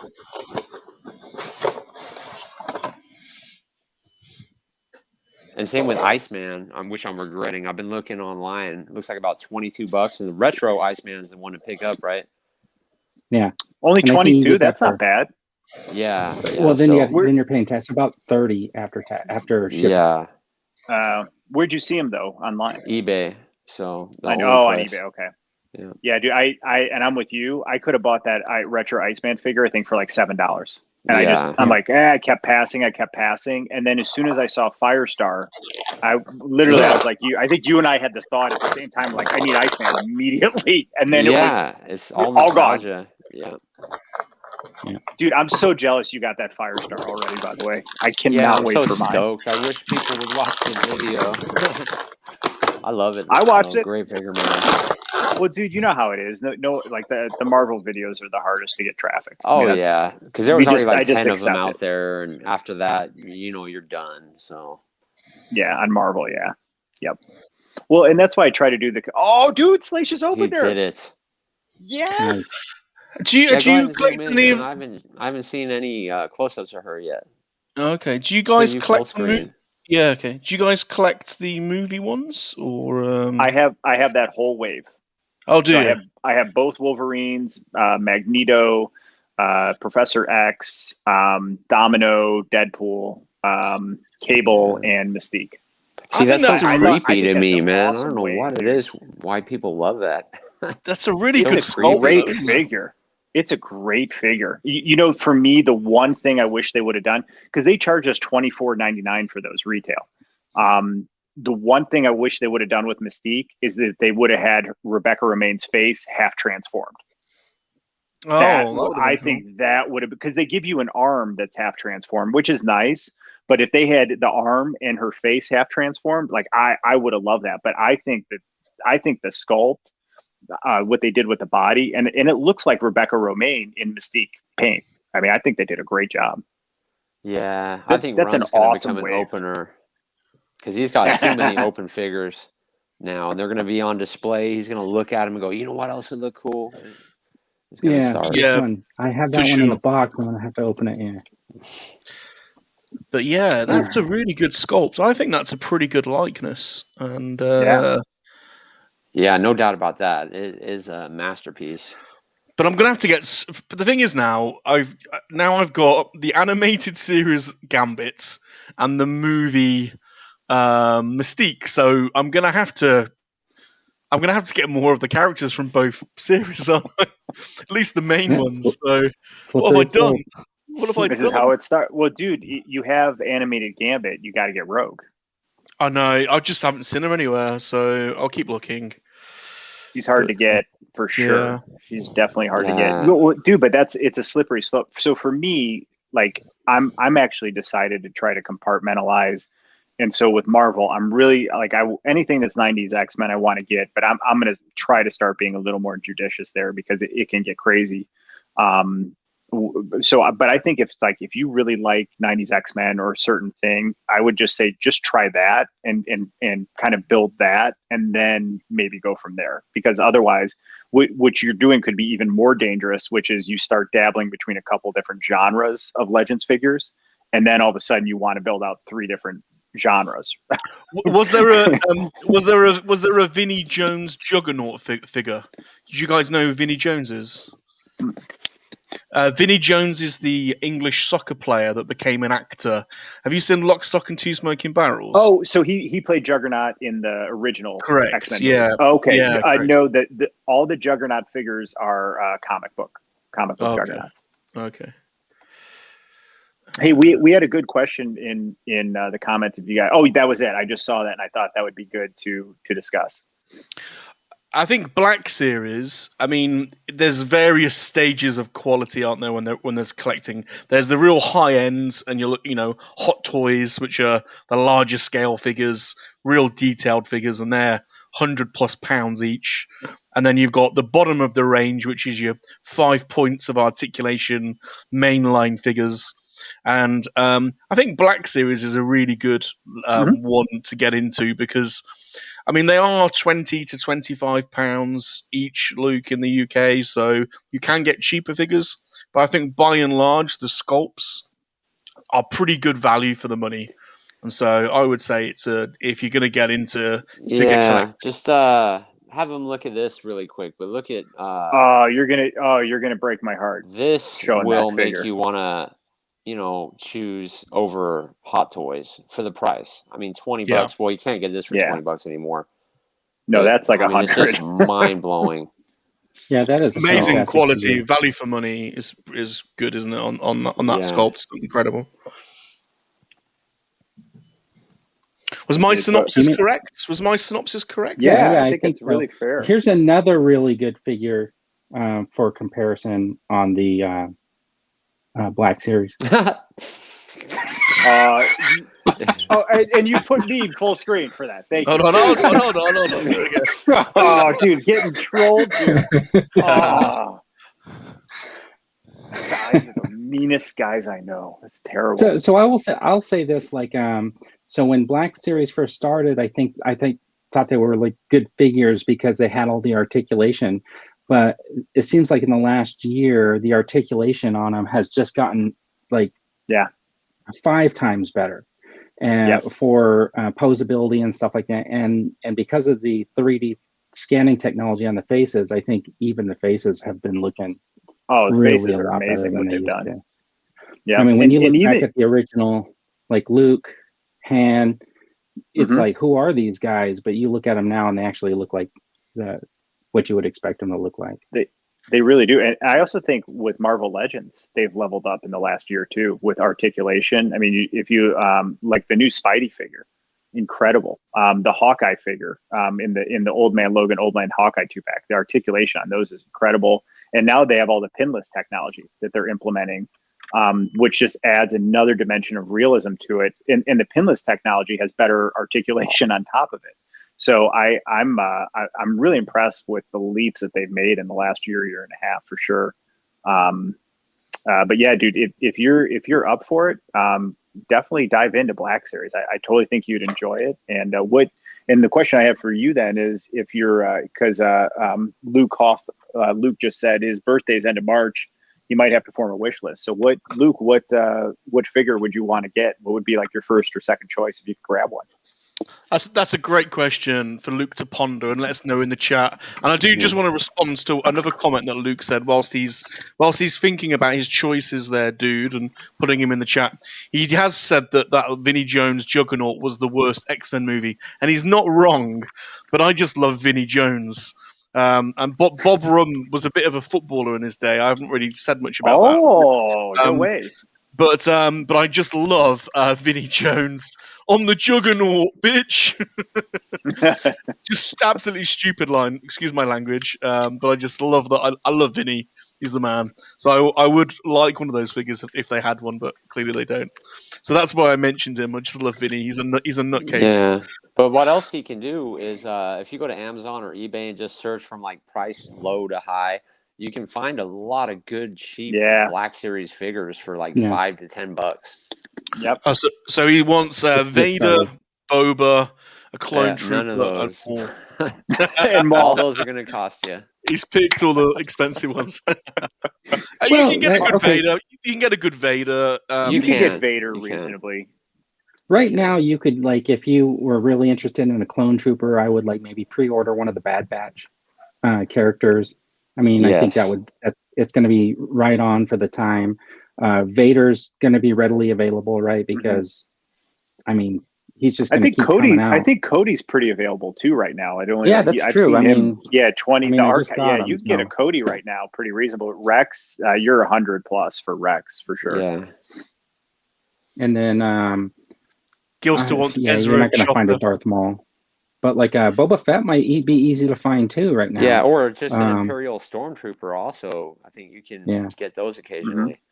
Well, and the Mandalorian the Stormtrooper from the Mandalorian wave is exceptional with the upgraded articulation and body mold. I really, really like that figure. And then Gilster says Chopper. Dude, Chopper is a really, really cool droid. And he come with what I really liked about what they did with Chopper is, in the series, how he finds his original leg in that episode and he gets so happy. So they include his original leg in there so you can swap it, but he also has a blast off effect.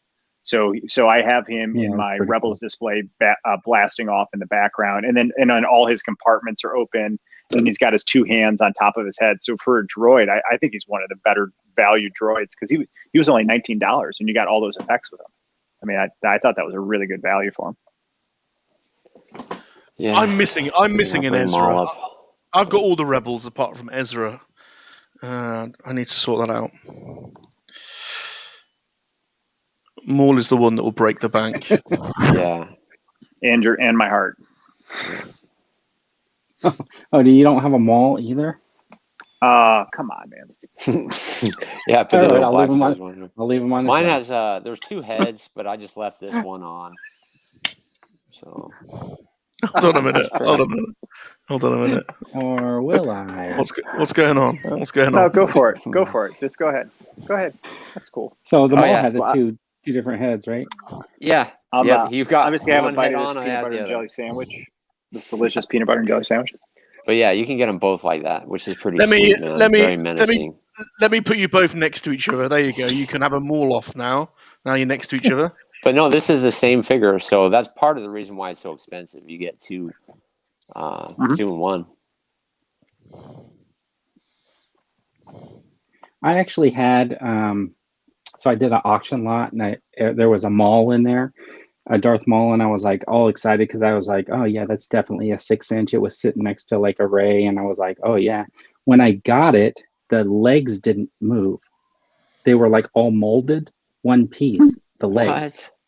But the upper body was, and it was a little bit, didn't have quite the articulation, but I was like, oh, that's okay. Maybe I'll just keep the head but the head wouldn't fit. I couldn't figure out where it was from. It was a dollar store Darth Maul. So I guess at the dollar store, they have a version that they sell that are 6 inches, but they just lack any articulation from here down. Have you ever seen those? No, but I'd be happy to have one just to have them. Yeah, it was a really weird thing because all the 6-inch figures that were in that lot ended up being like these dollar stores where they didn't have the articulation, and I couldn't tell because they were all just sitting on a pile or whatever. And I was like, oh, it went really cheap. Now I know why. I'd still take it. I'd be so happy. And again, it goes back to the question: is we get a lot of re-releases, we get multiple versions of all these figures. How do we not have another MoNKey yet? I'm guessing that's going to be in understand. I bet you anything it'll be coming up in an archive. Just because who else are they releasing from that era in the archive, right? They have that whole 50th anniversary set that's coming out. And then no, weren't they just releasing some more of that prequel in the Qui-Gon, archive? Jar Jar. Yeah. So they gotta have a MoNKey in the works in my mind, unless they're planning something bigger for the release of that figure. Maybe making it a deluxe. But I think what would be cool is having a MoNKey. Okay, so Vern, you weren't here. This was the idea I had. I said, give me a deluxe MoNKey where you could swap out pull his legs from his torso and give me the spider legs. Yeah, that would be I'll awesome. pay $30 for that. And dude, yeah. I mean, I think that would be really, really cool. The problem with that is I bet that would be a $49.99, similar to what they did with that Chewbacca and the C-3PO. But I can see them totally doing that. Yeah. And then is it going to make people say, well, I got to buy both. I got to buy two so I can have them displayed both ways. That's what would happen. Yeah. That is 100%. And then you would have to buy three because you keep one in the box. Hasbro, look at this business model. I'm laughing because I'm like, this all makes 100% sense, what you're saying. Right. and this is just like their boardroom. This is exactly what they're saying in there. I hope they're drawing that up, man. I think that would be really, really cool to have that version of him. Or just honestly, I just want them all. I think I just want them all. I'm hoping that one day what they'll do is they'll actually make a HasLab for some sort of a ship or something for the Black Series. I know that in the past, like that TIE Fighter didn't really sell, that Black Series. It was just too big, right? So it's got to be something that people want. But even if it's like... I think a pod racer, Anakin's pod racer would just be epic. Yeah, and that could just go regular into stores. It doesn't even need to be a HasLab. I'm just thinking of something big that would be like maybe like a dissection where it would be like a place for you to display your like figures. A diorama type set. Yeah, I think that would be brilliant. But honestly, part of why I think that TIE Fighter didn't sell is because it's a first order one. I think if it was maybe OT, like I purposely had no interest. I had no interest in it because it had to do with the sequel trilogy. Yeah, right? but the OT. But if you give me the Vintage TIE Interceptor, went on clearance. I bought mine for $19 at Walmart. Really? So yeah. But dude, think about it though. You could get a TIE Interceptor, which is arguably it has to be in everybody's top 5 coolest, right? But it solves the size problem because of the angled wings. And and it's a hexagon. It's a hexagon cape, too. So you could do that. That with forms Vader. a hexagon shape like WandaVision. Yeah, it's all connected now. I'm seeing hexagons everywhere. No, but dude, that resolves that issue. And honestly, like, because a Millennium Falcon would be massive, right? So if we think of things that everybody wants, but you could do a land speeder. You could do the TIE Interceptor. I think would be. Oh yeah, they do already have that land speeder, right? They already have the speeders and stuff like that, and they have that. They have the snow speeder, and the Tauntaun. So they have those, like the ATST for Black Series, right? That could be like easy. It wouldn't take up a lot of space because it would just be tall instead of like wide, like an AT-AT or something. And you can set up all your figures in there too, right? And then I think if you want to give me for Return of the Jedi, because you're going to have a whole bunch of Return of the Jedi figures on indoor, and then you can have an ATST with the AT-AT driver. Well, I agree with Josh. You want to give me all day pod racer and little Anakin, that would be really cool. A little Black Series. That would be cool. What about if we're doing like a diorama type thing, like you're saying? What about the Emperor's Throne Room from Return of the Jedi? See, and that would be awesome, right? Sweet. With that big window in the back, those stairs coming down. But if they're going to do that, they got to light that thing up, put some LEDs in. I mean, how much are LEDs Hasbro, right? Yeah, that's what everybody wants. I don't know why, why they can't do that. It's crazy. I mean, I've seen the pictures of that carbon freezing thing where people put the lights underneath, and it just looks awesome. If it was like sold like that, you would have had a lot more interest, I think. Mm-hmm.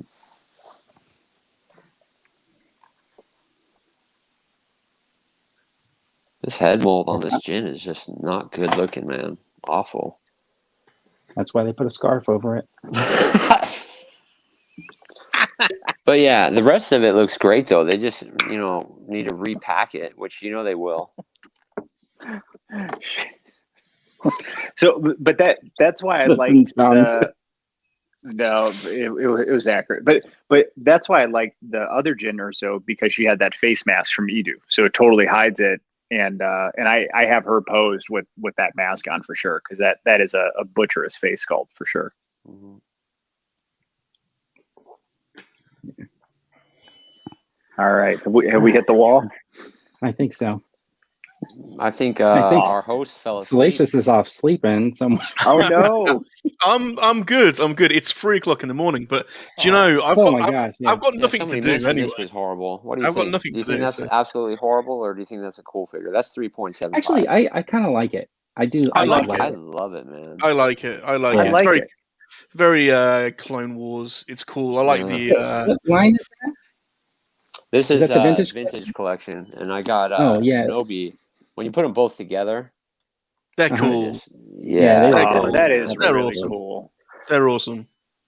Yeah, dude, that's really cool. I would totally do that in a Black Series. Yeah, wouldn't that be epic? What's interesting, somebody asked this the other day, is like, why don't we get like a Clone Wars style characters that's in that, like that one, but in Black Series? I think that'd be really cool to get that type of an Anakin too. Mm-hmm.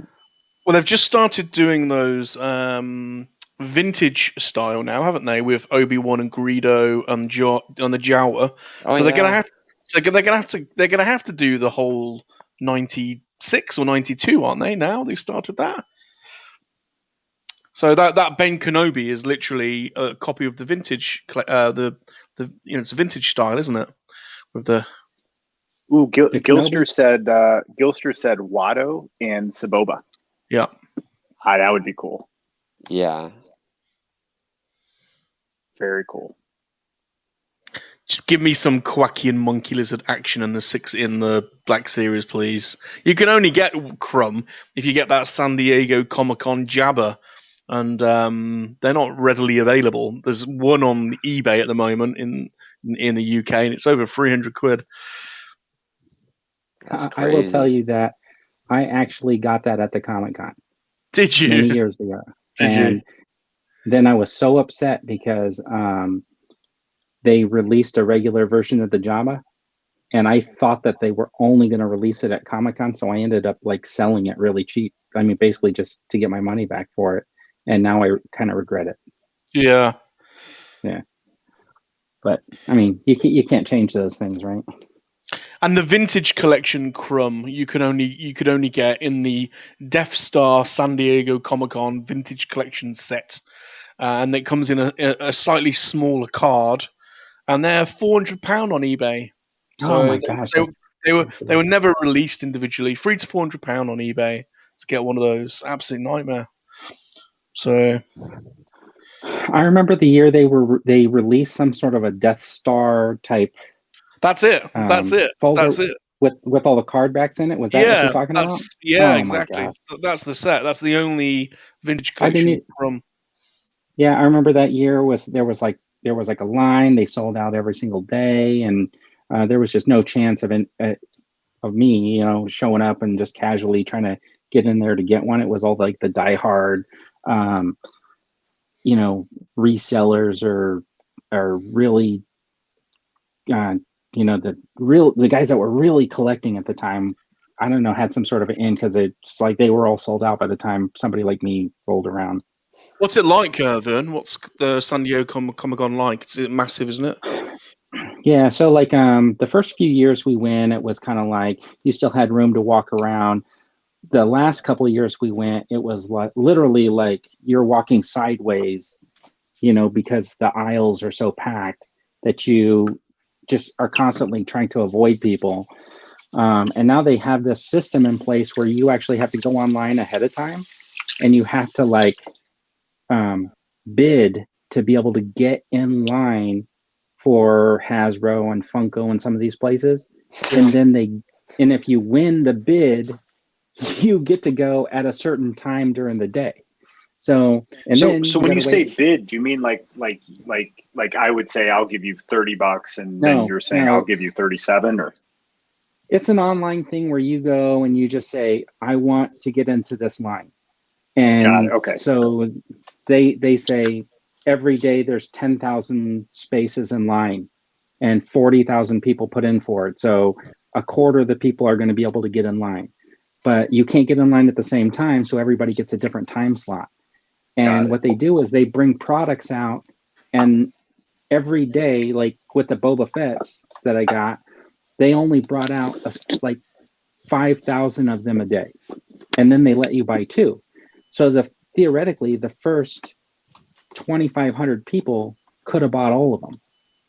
And then the people that got basically the ticket to get in line at 5 o'clock in the afternoon didn't have a chance.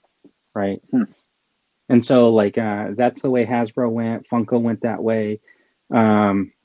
Entertainment Earth has a booth, Diamond Select. So they all have a similar type of setup now where it's like a lottery to get in line. Yeah. Mm-hmm. Yeah. But so guys, no, you're good. I'm sorry. That's okay. I mean, I stood in line for probably an hour and a half the last time. And it was like I had a time slot. So that's crazy. I was getting, by the time my line was moving up, the next 2-hour group was jumping in line. That's how bad it was. I want to know what's tickling Sean. He keeps laughing. Something's tickling him. I'm just being a dork, man. A dude's nerdy, you just gotta run the sink, and I was thinking he accidentally left his thing on. I was like, what if he starts taking a piss? I'm just laughing. Sorry. Like Austin Powers went to the toilet. Start hearing this. That's one of the reasons why I kept talking. I was going to try to talk over it, but no. Well, I thought should I mute it and I'll leave it to comedy value? No, I honestly, I've had my eyes were just so tired with my contacts, and I just wanted a tactile rinse, and I popped them out real quick. Such a nerd. I wasn't trying. No, actually, dude, that would have been the scene from Naked Gun. Oh my gosh. We needed some comedy little music over that. All right. I like to keep everyone on their toes. All right, guys. All right. I think I'm going to be done here. Yeah. Yeah. You it was just good started. to talk to you you guys. About? Yeah. Look at you. Got to eat. Yeah, I got to eat too. You had a sandwich. Yeah. I'm sure that Chick-fil-A is getting cold. It's not here yet, so. Well, guys, this was fun, man. This is a wide variety of topics. Chris was cool. You ordered that an hour ago. That was taking its time. Yeah. Oh no, my missus is out shopping, and she's gonna pick it up on the way home. So. Okay. Sorry, dude. No, dude, you guys, this was great, guys, and I needed a little bit of fun and levity tonight, and I just appreciate getting to talk to you guys and your friendship, and there's such a wide variety of topics, and what's so cool about this is these are all things I was enjoying, but just enjoyed internally, and I love being able to share, Punisher War Machine with you guys and see you guys open stuff and just talk about all WandaVision and all our theories, and so I really appreciate being a part of this and getting to hang out, man. You guys are great. Thank you, guys. Oh, it's been a blast. I think it's cool. I mean, it's been a blast. Yeah, I've really enjoyed it. Thanks for Vern for the cameo. Yeah, in fact, we should do it more often. Have a late arriver. it's quite cool. What are we doing next week? Who's up next week? It's this guy right here. Saturday night, and hopefully, I have no idea, but hopefully I'll be back in the basement for next Saturday. But if not, it'll be you, me, and then Mrs. Dude right looking over me, judging.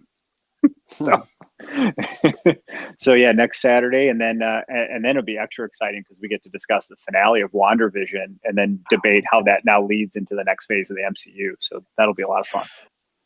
Now, next Saturday, I am appearing on Radio Rebellion for an hour, and I think that's 7 till 8. So what time are we starting? Oh, that'll be after. So I'll be doing one show and then coming on afterwards. So that'll be quite interesting. See how that works. You'll be warmed up and ready to go. Man, I talk half nonsense anyway. Look! There's a MoNKey-LiZaRD on the camera, so it'll be all good.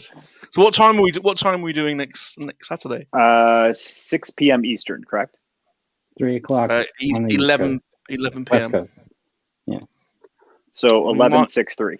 Can we make it later? Can we do the later one? Can we do? Yeah, totally. If whatever works for everybody. Is that all right with everyone? It's the 7 p.m. one. It's the slightly later one.